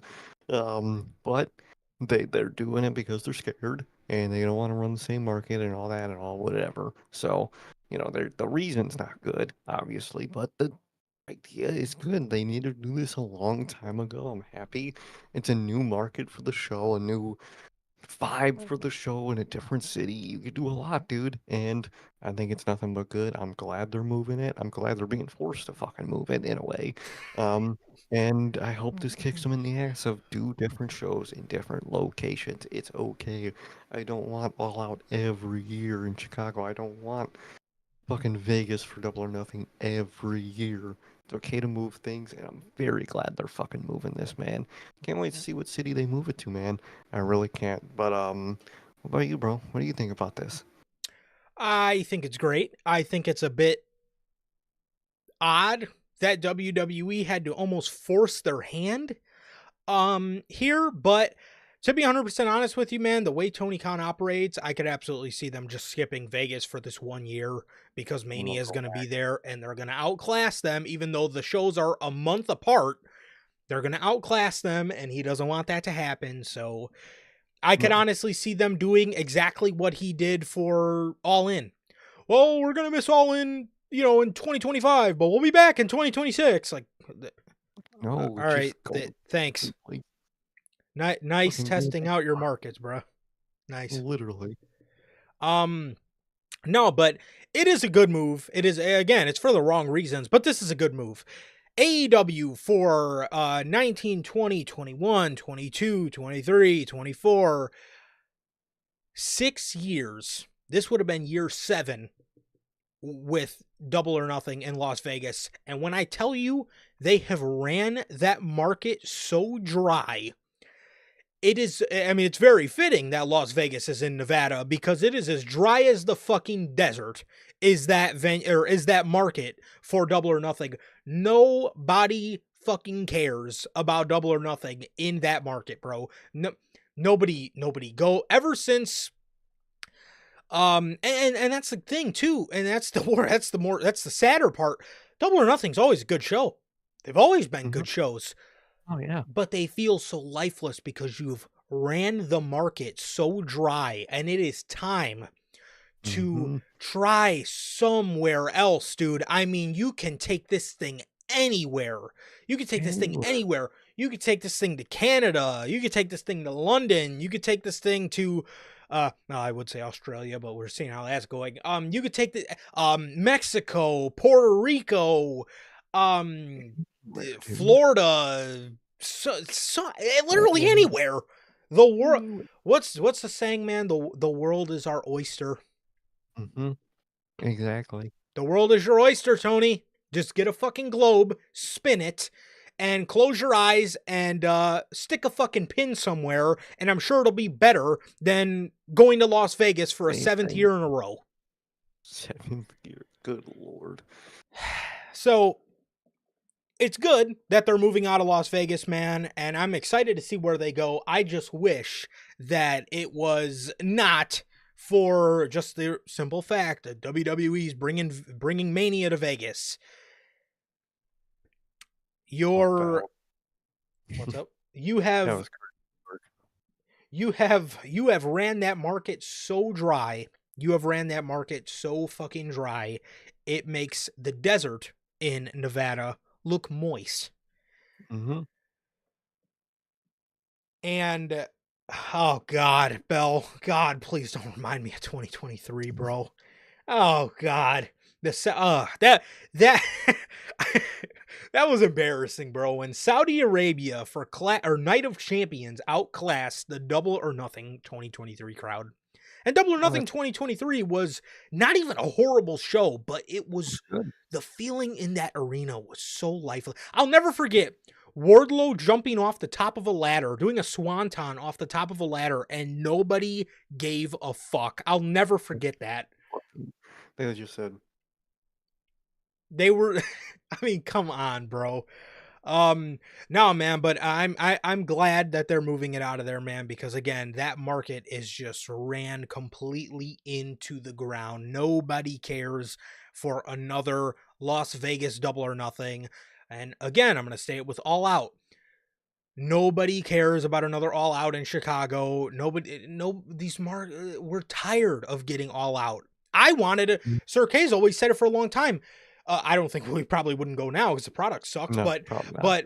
but we always wanted a Double or Nothing in Chicago because we always get the event shirts. I can only have so many fucking All Out shirts, and then a couple years in, they were reusing the same designs just with a different Yeah, date on the back. Like, dude, literally. It's bro, I don't want this shit. I don't want another all-out shirt. I would like a fucking Las Vegas, or not Las Vegas, but just a Double or casino. Nothing Yeah. gambling casino theme, please. I want a Fuck. Double or Nothing shirt. I want a Full Gear shirt. I want a Revolution shirt. I want a Mhm. fucking All In. I want a something. Give me something. I want something else other than All Out. Please. However, it is a good move nonetheless. It is a good move, and I'm happy that they're finally taking a fucking step out of their traditions. Their traditions suck. Literally, I hate their traditions. They're horrible, dude. Or again, you know, even in a venue like Chicago, there are things you can do to freshen it up. Mhm. And you could have went to, the one year they did the United Center, it was great. It was awesome. Was It was, so sick. yeah, it was fantastic, dude. It was just, it was a change of pace. It was nice to be in a different fucking venue for the show. And there are things you could do in Chicago. Tony Khan used to talk about bringing All Out or All In to Wrigley Field. When the fuck are you going to do that? That would be amazing. You don't do any of that stuff. No, You they just don't. They don't do anything cool. you just bring it to Hoffman Estates. You just bring it to Schaumburg every fucking year. Like, dude, I love the ride to Schaumburg. It's a beautiful ride out there. But, dude, switch it up. One year, maybe I want to go to fucking Wrigley Field. Even though I'd prefer the White Sox, but I get it. Wrigley Field's fucking iconic. I get it. Bring it somewhere else, bro. I don't know, man. I don't know. But I'm glad they're bringing it out of there, man. Nonetheless, I'm glad they're bringing it out of there nonetheless. It just took the wrong things happening to do so. But Literally. anyways, man, if you need to keep things fresh, Mhm. W Energy. W Energy is an energy drink loaded with vitamins and nootropics, formulated to improve focus without the jitters.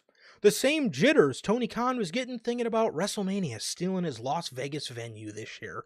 W Energy is a clean formula that is sugar-free, 0-calorie, free from fillers and artificial colorings, with 150 milligrams of caffeine per serving. You can get your W Energy products today with the link below and code NHP at checkout to save yourselves 10% on your next W order, man. So, the official sponsor of what we do here at NHP. Thank you to W. Shout out to W as always, man. Oh, truly, always shout out to Dubby. You guys need to stay awake, stay refreshed. Use code NHP, dude. Get your guys self some Dubby. Hell yeah. Absolutely, man. So, shout out to them as always. All right, man. Moving to some WWE news, man. Speaking of WrestleMania, we just talked about WrestleMania 41 and how that spooked Tony Khan's scary ass to move Double or Nothing out of Las Vegas. But what about WrestleMania 42? Well, we brought to you guys last week that WWE is doing a WrestleMania press conference, the WrestleMania kickoff press conference, very similar to what they did last year. Here it is. We brought to you guys last week, per WrestleVotes, WWE is holding a WrestleMania 41 kickoff event on February 8th in New Orleans, Louisiana. Well, that brings us to this week. And WrestleMania 42, according to PW Insider, the word making the rounds in Louisiana is that New Orleans is currently the frontrunner to host Mania 42 in 2026. Oh, we just got done talking about overusing a market. Dude, Yes. nobody wants a New Orleans WrestleMania again. We just had one. Again, after just already having one, I do not want a third one, dude. Please go somewhere else. You are not fucking lying, bro. What the actual fuck is that? New Orleans was just at Mania not only 11 years ago for 30, but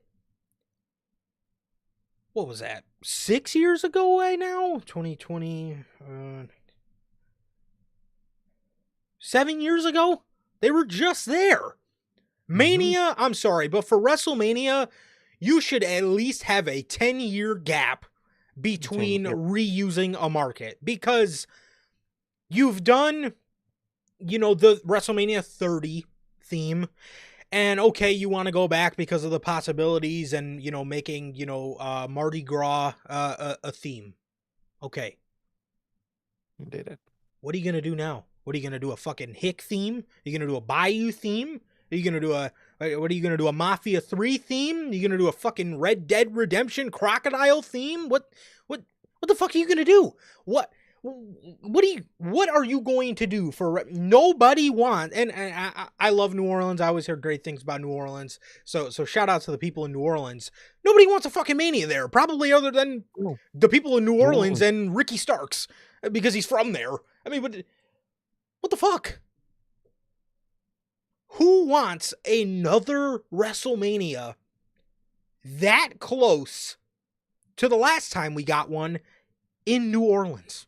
Again. No one wants that market again. I'm sorry, man, and nothing but love to New Orleans, but dude, you guys literally just had 2 WrestleManias in the past 11 years. That is crazy work, and they were 4 years apart. They were. Those ones, dude, switch it up. Have new locations. You could take WrestleMania anywhere. Take it somewhere else, dude. I mean, dude, you could literally do. Again, what did I just say with Double or Nothing, bro? The world is your oyster. You could bring that motherfucker to Canada, Seattle. You could do I know they just did the one in LA. You could do another spot in LA, and California is a huge fucking state. Or another one in California. I mean, it's a huge state. You could literally Florida, Texas, Texas Mania.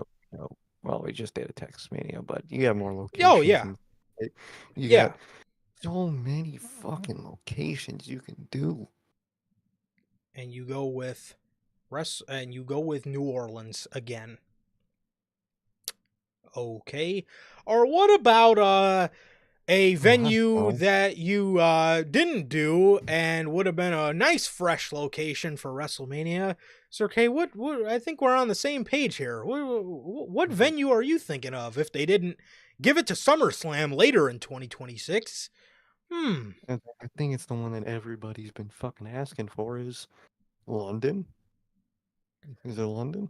Oh, well, I was thinking Minnesota. We're going to get to London in a minute, but oh yeah, where's our fucking Minnesota one? You mean to tell me you fucked Minnesota and gave them SummerSlam in 2026 to then give 2026 Mania to New Orleans? Come on, bro. Come on. That's crazy work. Dude. But no, we're going to get to London in a minute. We do have news on London, but London, I have a theory about why London isn't getting any of these upcoming Manias, but New Orleans, Louisiana is a horrible is a horrible spot for 2026 Mania, man. I'm sorry. Again, you fucked Minnesota out of a WrestleMania to give them SummerSlam at US Bank Stadium in 2026, all to fucking give that year's Mania to New Orleans? That's crazy. No, that's wild as fuck, dude. I don't understand that. WrestleMania 43. According to PW Insider, the potential city to host Mania 43, excuse me, in 2027 is none other than Indianapolis, Indiana. Okay. I like it. So now we're talking. Okay. Indy is a spot that hasn't got a Mania. Have they ever done a WrestleMania in fucking Indiana? Probably not. I mean, it's fucking Indiana, but look, Indiana as a host for WrestleMania 43 sounds good to me. That's close to home. Obviously, we're here in Chicago. It's close and obtainable, and it's a fresh market. I don't remember, and if there was, please forgive me, I don't remember a WrestleMania, at least in my lifetime. I started watching at 23, WrestleMania 23. I don't remember a WrestleMania ever being in Indiana. Fresh market Oh, could open up some great mhm. opportunities. I really like the sound of that. Oh, I love the sound of that. You could do different themes because, a bunch of different sports teams. You could base it around. You could do this. You could do that. It's close to us. That's always a plus for us over here at NHP. And I'm excited, dude. I like that spot. I think it's a really cool spot, and I'd be down if they go through with that, man. I like it a lot. I would love a Colts white and navy Western themed WrestleMania. I think that would be fucking dope. Oh, hell yeah, dude. So, yeah, I'm rocking with that one. I am very much rocking with that one as London. The mayor of London, Sadiq Khan, recently spoke about WrestleMania, and he remains determined to bring WrestleMania to London. They say, and I quote via the Daily Star, the mayor remains determined to bring even more sports from around the world to London, including the first international WrestleMania hosted by the UK, and continues to discuss future opportunities, man. In your opinion, why do you think, if there is a reason, why do you think WrestleMania is being dragged out, and why they are actively, or not active, well, rumored at least, to be giving the next 2 years to somewhere other than London amidst them talking? I think it's an obvious reason. I think it's also your theory as well as they're waiting for a big milestone number, dude. It's even though 42 is a big milestone number, or at least a big number, just in media, you would think you would do it for 42, but okay. Um, but yeah, I think they're waiting for like 45 or some shit or something. Hopefully, it better not be 50. 50 is waiting too long.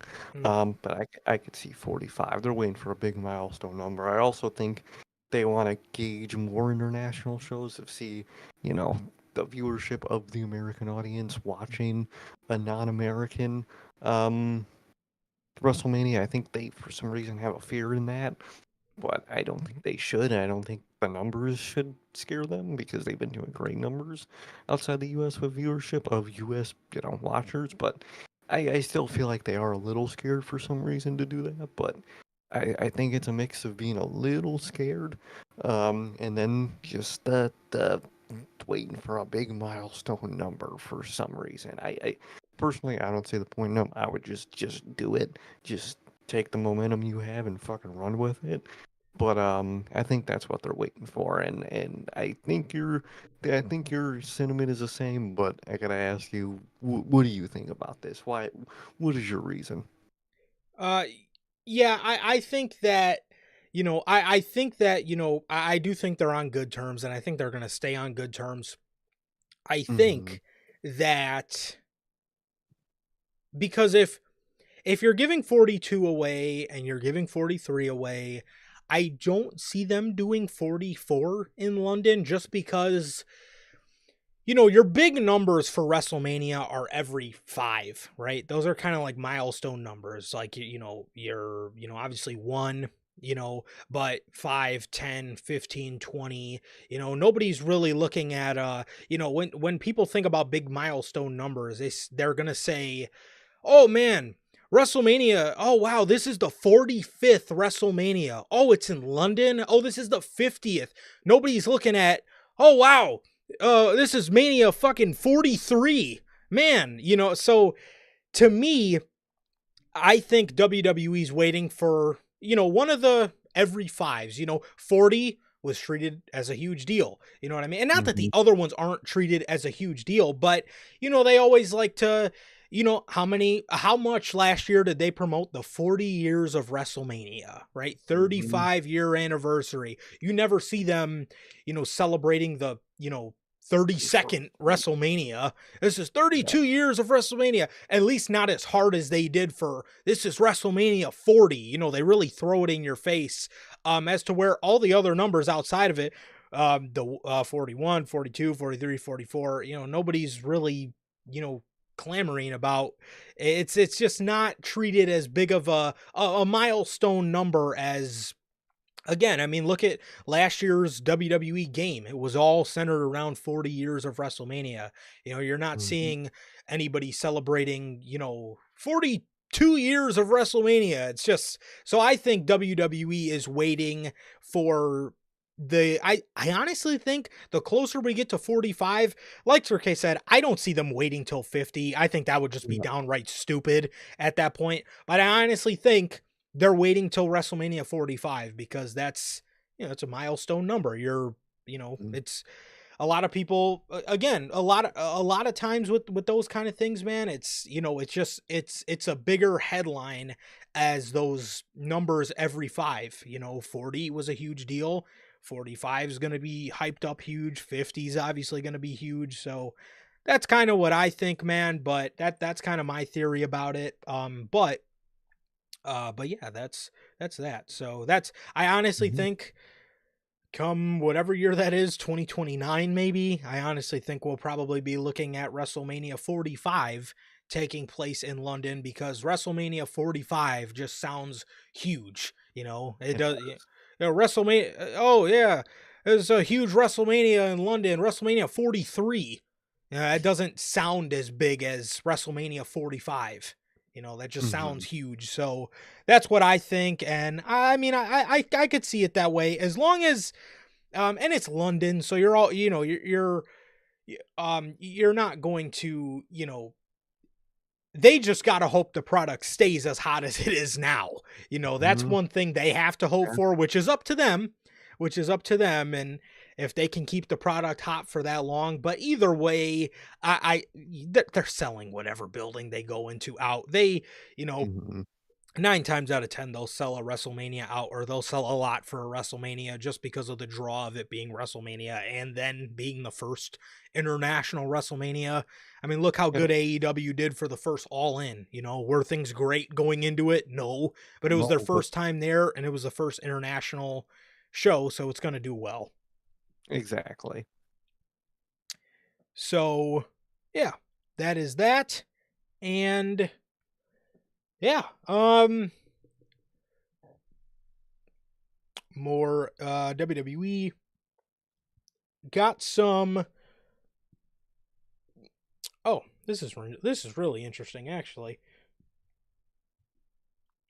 WWE. Mm, here we go.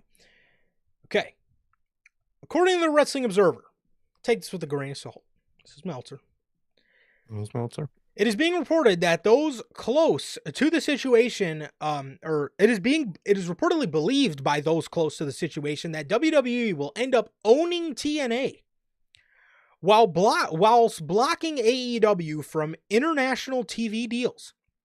There's a lot of stuff that's going to be a part of this deal, but the key stuff is they want to get TNA on those television outlets that WWE is leaving.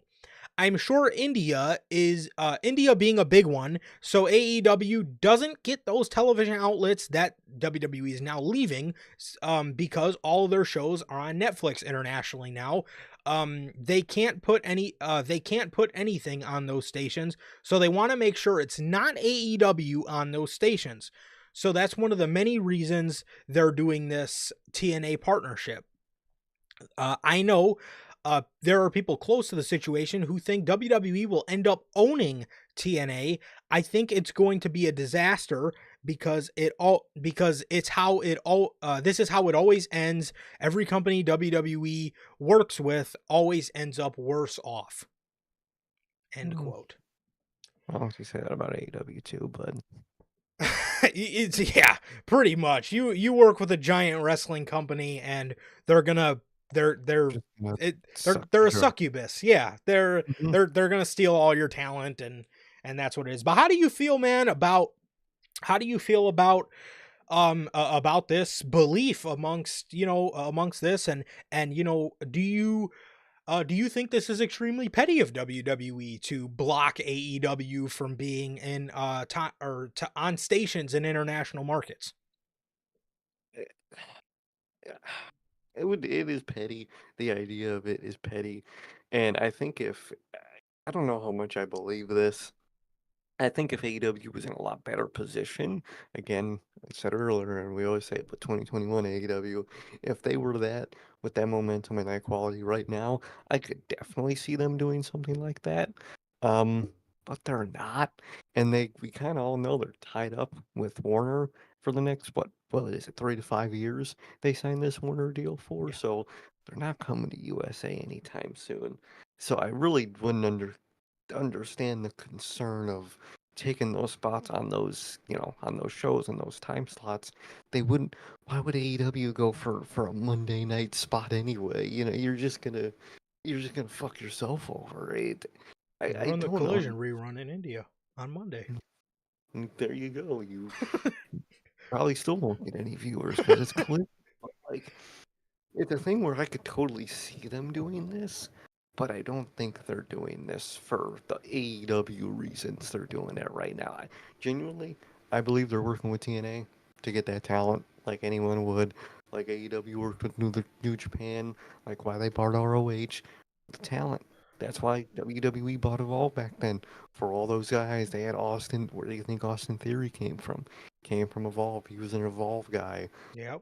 They bought Evolve, they got all those people, they absorbed them. And to be honest, I don't even know if they would buy TNA. But what are you buying? At the end of the day, you're not buying the craziest pay-per-view names. You're not buying. You might buy. They got some cool, unique matches. I forget X the Division. one match.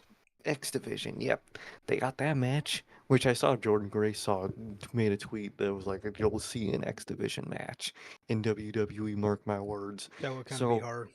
that would be hard, but like at the end of the day, I'm sure if WWE worked out a deal, they could still do that match. If they just work out a deal with TNA, they're working with them anyway. I don't think there's a point to them buying TNA. I really don't, and you know, I don't I get the idea here of this story and this rumor, but I don't think AEW's at the quality to really have to do that too at the end of the day. And I don't think they really pose a great advantage of just outright buying TNA. Maybe at the end of the deal in like 3 years they do, maybe, but at the end of the day, you're just gonna get a match or two and a few guys on a roster, and that's it. And I don't know if that'd be worth the money for buying TNA, depending on how much it is. It might not be that much. It might just be a fucking a fucking Dragon League contract you got to buy them with, and then that's it.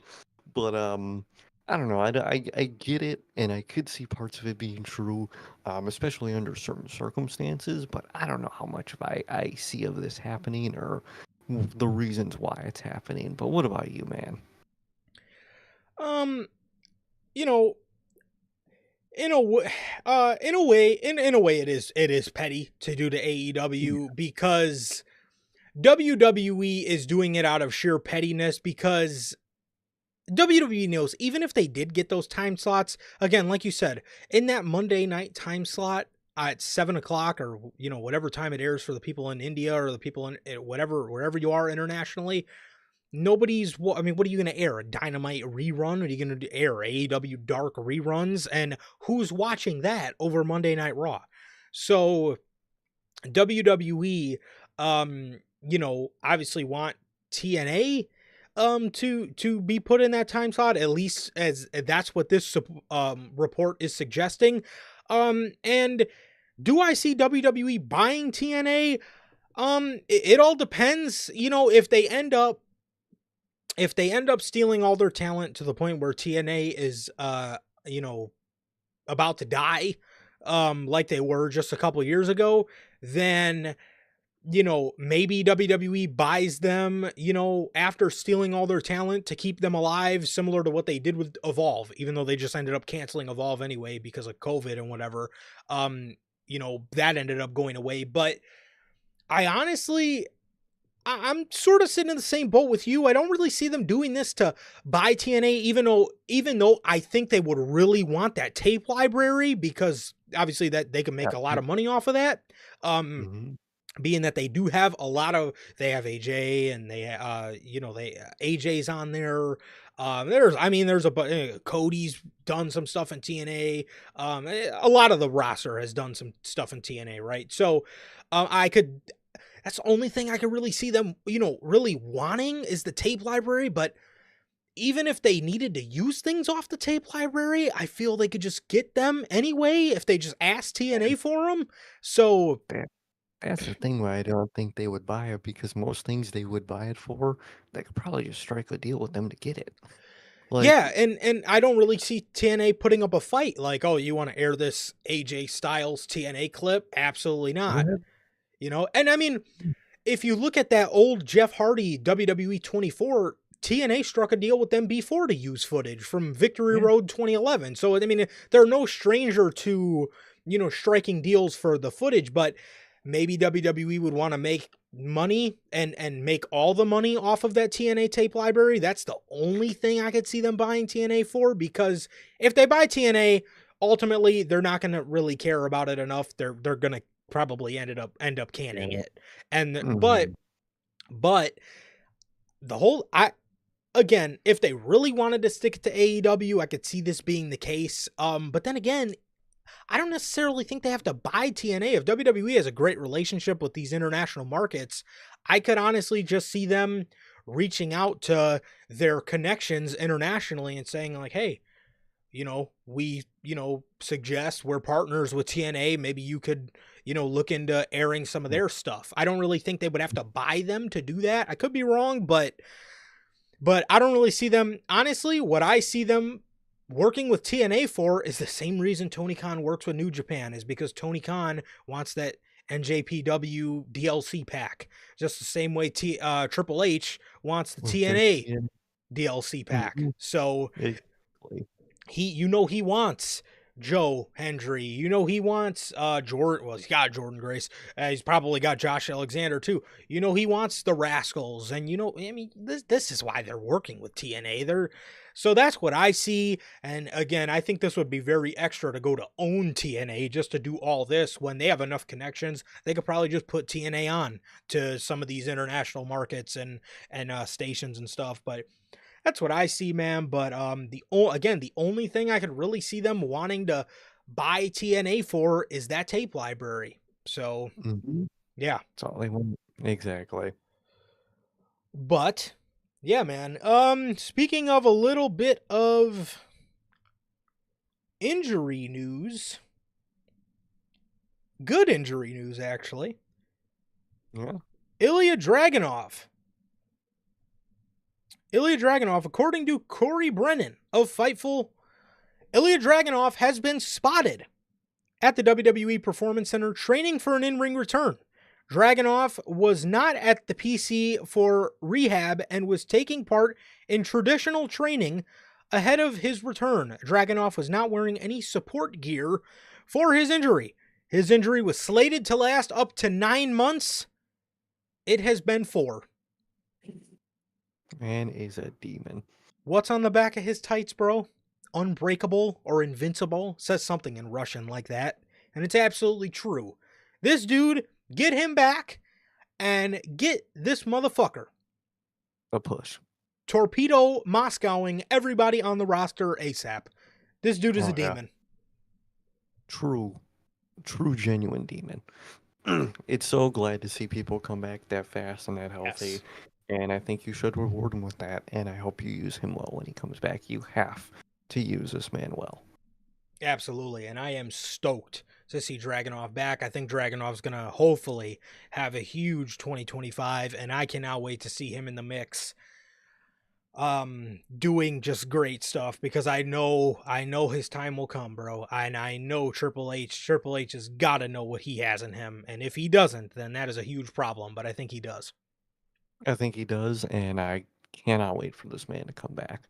Yes, this man is a fucking gem, a hidden gem on that roster. And once he starts to break out, people are going to love him, because this man is an absolute dog, bro. Absolute dog. Oh, he is. Genuine dog, bro. More return type news, I guess. According to WrestleVotes on the Backstage Pass, I believe this was also reported by TMZ, WWE and Nikki Bella have had significant discussions regarding a comeback to the ring. Those discussions have been successful, and Bella is expected to return in the coming weeks. No word on if it will be more than just a Rumble appearance. Do you care to see Nikki Bella back in the ring? How are you feeling about a Nikki Bella return? I mean, I'm not marking out for it. I'm not clawing for it, but I know it would be good for her, and it would make her happy, and I think it would be a fun thing overall. So I don't mind an occasional appearance. Give her the retirement year John Cena thing. Let her come in every now and then, and I really wouldn't mind. I think that'd be fine, and I'm sure she wants it, especially with everything lately that she had to go through. So definitely wouldn't mind it at all, man. But what about you? I think a Rumble appearance would be cool, man. I think a Rumble appearance would be cool. As far as her coming back to actual television, I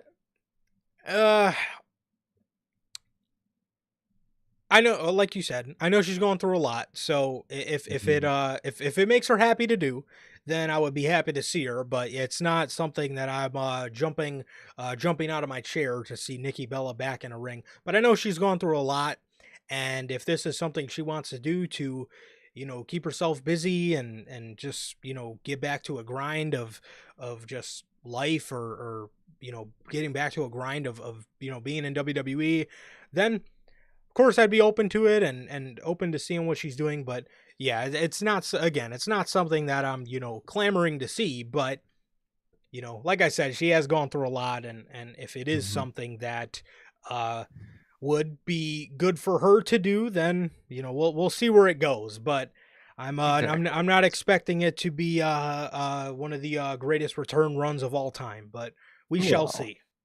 Exactly. Alexa Bliss.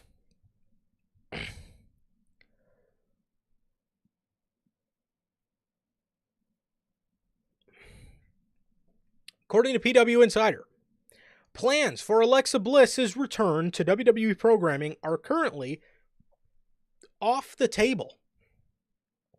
Initial plans called for Bliss to return on Raw in San Jose, the same Raw Pentagon debuted at, in a storyline involving the Wyatt Six. A storyline involving the Wyatt Six had been pitched as a part of the return. Instead, right before the event, Creative was told to drop all plans for Bliss, which then they ended up moving the Wyatt Six on that show to SmackDown.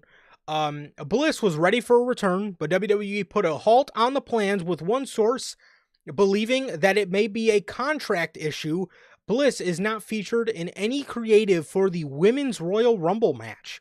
Speaking on the contract, PW Insider further evaluated this, and they went on to state there is a contractual issue between Alexa Bliss and WWE. She is not factored into any forthcoming plans. Bliss has been seeking a new contract, while WWE expects Bliss to return under the terms of her older existing deal. The belief within the company was that Bliss would secretly come to the Raw on Netflix taping in San Jose, and at that point return regularly as a member of the Raw brand. At some point, just ahead of the San Jose Raw, representatives from for Bliss contacted WWE and informed the company they wish to open discussions for a new contract for Bliss, and she was seeking a brand new deal with more money / perks, but WWE wanted her to return under her existing deal, which had been extended due to her time away from the company. When Bliss's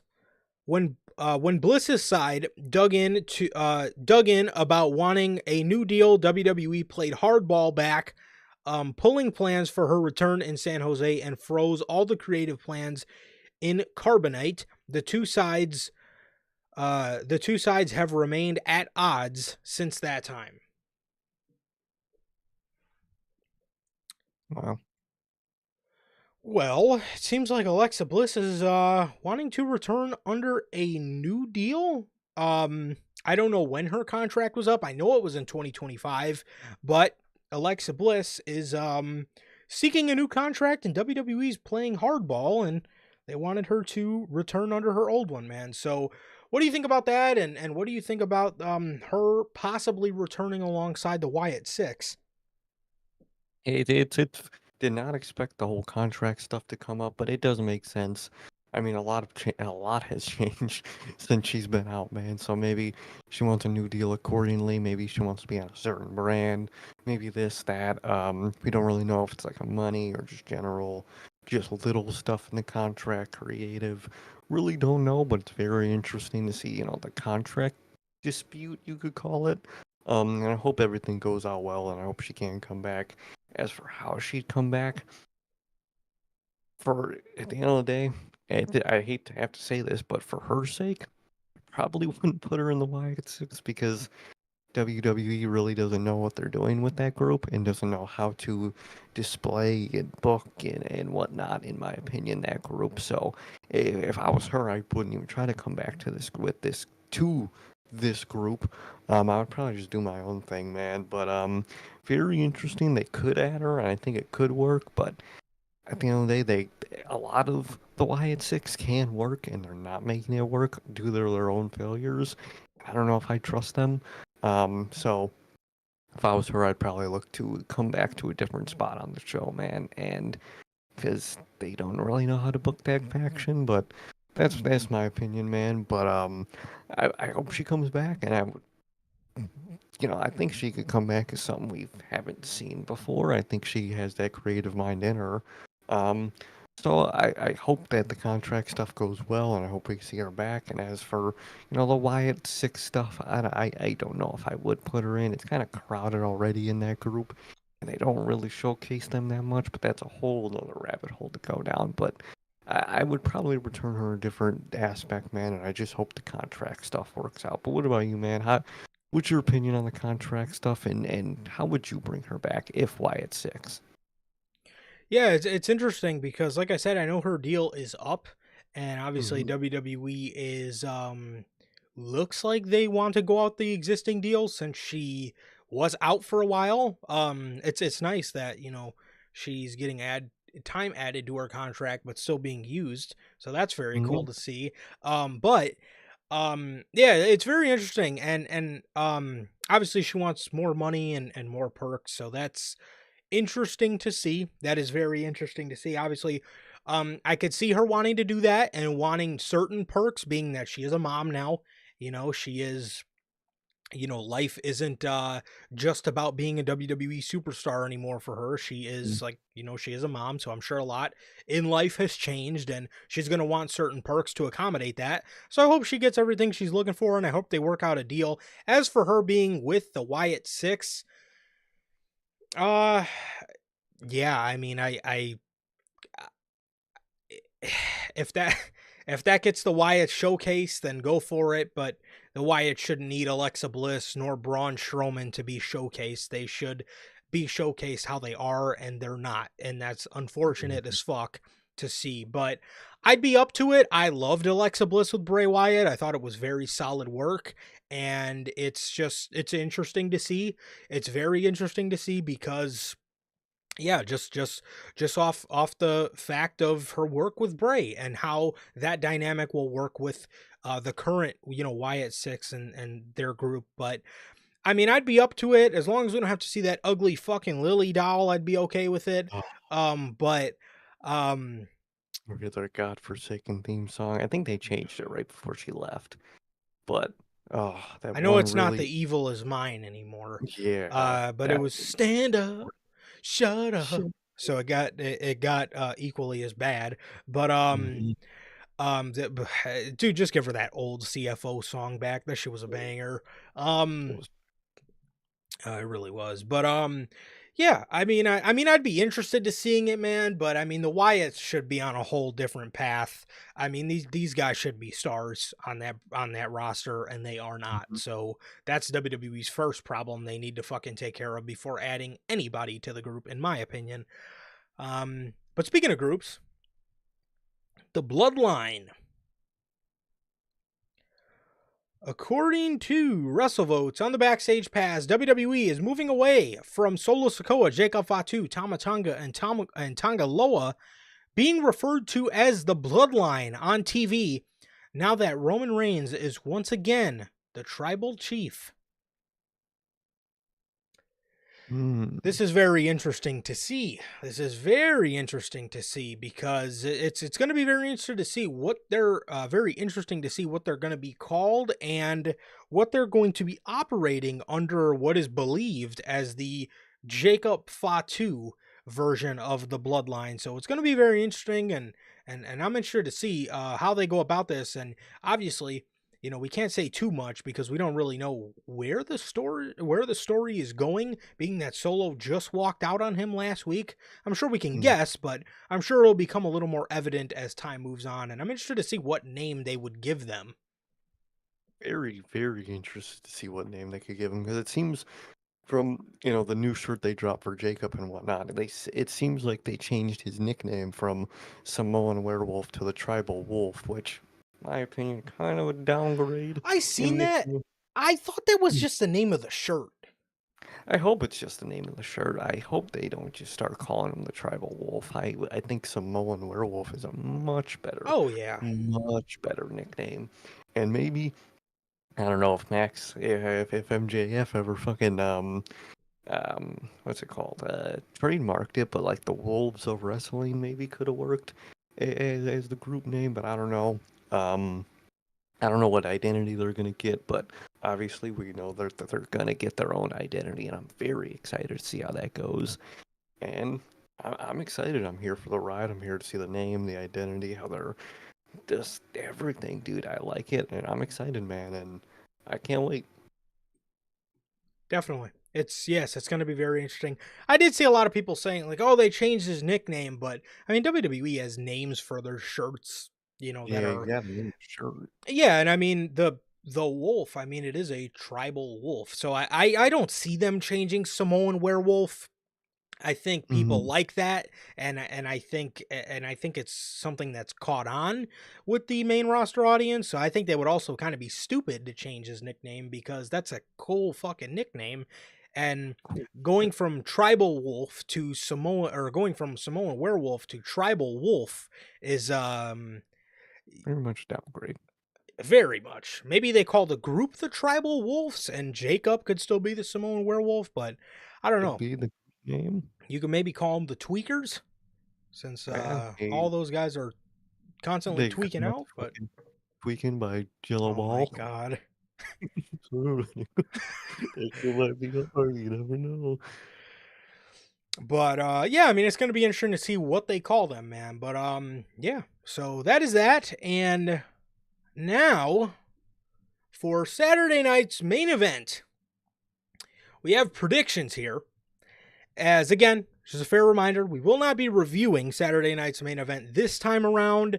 We will not be reviewing the show this time around. And the way it's looking, we probably won't be reviewing much of them because much of them fall on a day where an AEW pay-per-view is running a much Yeah. bigger show. I think the next one's like the night of Double or Nothing, and then the next one's the night of All In. So we'll have to wait and see. So if anything huge does happen at these cards, it will be talked about on Unscripted. Um, Mm-hmm. so yeah, but to open, to start off, there's a contract signing with Cody Rhodes, Kevin Owens, and Shawn Michaels. This is going to be interesting. If I did have any predictions for this match, I could see Shawn Michaels maybe getting accidentally pushed over or something, and a brawl breaks out. Somebody goes through the table. I could definitely see it's that's gonna how it's gonna happen. Someone's gonna get put through a table, like you said. They're probably gonna bump Sean at some point. Sean's gonna get pissed, probably get in KO's face because he's probably the one that did it, and it's just gonna be a whole little show. But it's pretty obvious to predict what's gonna happen in a contract signing. Absolutely. And the next one, Braun Breaker versus Sheamus for the Intercontinental title. I'll tell you right now, this looks a whole lot better than the first Saturday night's main event. I could say that. It does. It does. It looks more fleshed out, definitely. Braun versus Sheamus for the IC title, man. Who do you got? I think it's an obvious Braun win, but that's not bad. It's gonna be a great match. And I love that whole circle that they got on that show, so it's going to be a great match either way. Definitely, man. This is obviously going to be a banger, as Sheamus says. And yeah, I mean, this is going to be great, but I do have Braun retaining. Oh, 100%. For the Women's World Championship, we have a rematch from Elimination Chamber last year. Rhea Ripley versus Nia Jax. Man, this one's tough. What do you got? Stuff. Is the new, well, new again, champ Rhea Ripley already going to lose to Nia Jax for some reason, even though you think she'd be going after Tiffany, but okay. But it's obvious Rhea Ripley win. Yeah, this one, yeah, I mean, it is pretty hard to choose, but if I did have to choose one, I'm going to go with the unpopular pick, the unpredictable pick. I'm going to go with Rhea Ripley. So, yeah. This match, this is honestly, bro, this next match this is the one I'm most excited for on this show because it seems like we're finally getting the singles run for him. Braun Strowman, no, not him. I'm talking about Jacob Fatu. We're getting a fucking singles match with Jacob Fatu. I think he's been on he's been on two singles matches that we know of. One of them was not televised. That was against Cody at a dark match. The other one was for the Survivor Series advantage against Jey Uso. I am stoked to see Jacob Fatu in the ring as a singles, and it seems like we're getting this singles run kicked off. And I think Braun Strowman's a great first opponent. I think I think Braun's going to be a great first opponent for him, and somebody who's going to make Jacob winning look very legit. So obviously I'm going to go Fatu here. It's obvious Fatu win, but I'm very excited for this match. Very excited for the start of, like you said, the singles run of the GOAT, Jacob Fatu, man. So I'm very excited. Yes. And what I'm assuming is going to be the main event, Gunther defending the World Heavyweight Championship against main event Jey Uso. Can you believe there are actually people that think Jey Uso is going to take this? Yeah, that's wrestling fans for you. I saw those same wrestling fans were complaining about the quality of Gunther's promo on Raw, so I wouldn't be shocked with those fans. This Monday? Oh, yeah. Out of all the Gunther... Wait, hold on. Out of all the fucking promos leading into Survivor Series, That one, the Well, first one in a while, where he actually felt like himself, is the one they complained about? oh yeah, they were complaining about like the lines of like calling him a dork and shit. I don't know. What? Wrestling fans are fucking stupid. The dork line was one of my dude. The way he said you come out here like a complete dork, dude. The way he said dork was the best part of the fucking. I don't get wrestling fans, dude. Oh, I hate it. It's crazy work. Oh, man, because they called him a dork. Okay. Yeah, Jey Uso. I'm sorry. For as much as WWE loves Jey Uso, they have been no stranger to loving Jey Uso's shoulder to the mat for a 3, and I think that's what we're gonna see here. Oh fuck yeah! It's gonna be a good match. Hopefully, Oh yeah. Jey Uso pulls it out again, back in it. But I think it's gonna be good. But I think it's obvious fucking Gunther win. Yes, obviously. So those are your predictions and preview for Saturday night's main event. And again, we will not be reviewing this one, but like I said, if anything big does happen, we'll be talking about it on Unscripted, man. So, yeah, that is going to do it for this edition of NHP. That is going to do it for another edition of the news, man. Thank you guys so very much for 250 episodes. We're going to keep working hard and keep the grind going to give you guys the very best product that we possibly can. Thank you guys so very much for joining us. It has been always a pleasure for 250 episodes long for my Johnny. And Sir K. And that is going to do it for this edition of NHP. Thank you guys for 250 great episodes. Everybody who came out today, Logan, Danny, Bell, of course, Bell, Johnny with one N. Wow. Nathan, Puff. Thank you guys so very much for joining us here today. Everybody who came out live or in the replay, my guys in the Replay Mafia, JT and JB, thank you guys so very much for joining us. Please like, comment, and subscribe, and we will see you all on Monday with NHP Unscripted. Peace.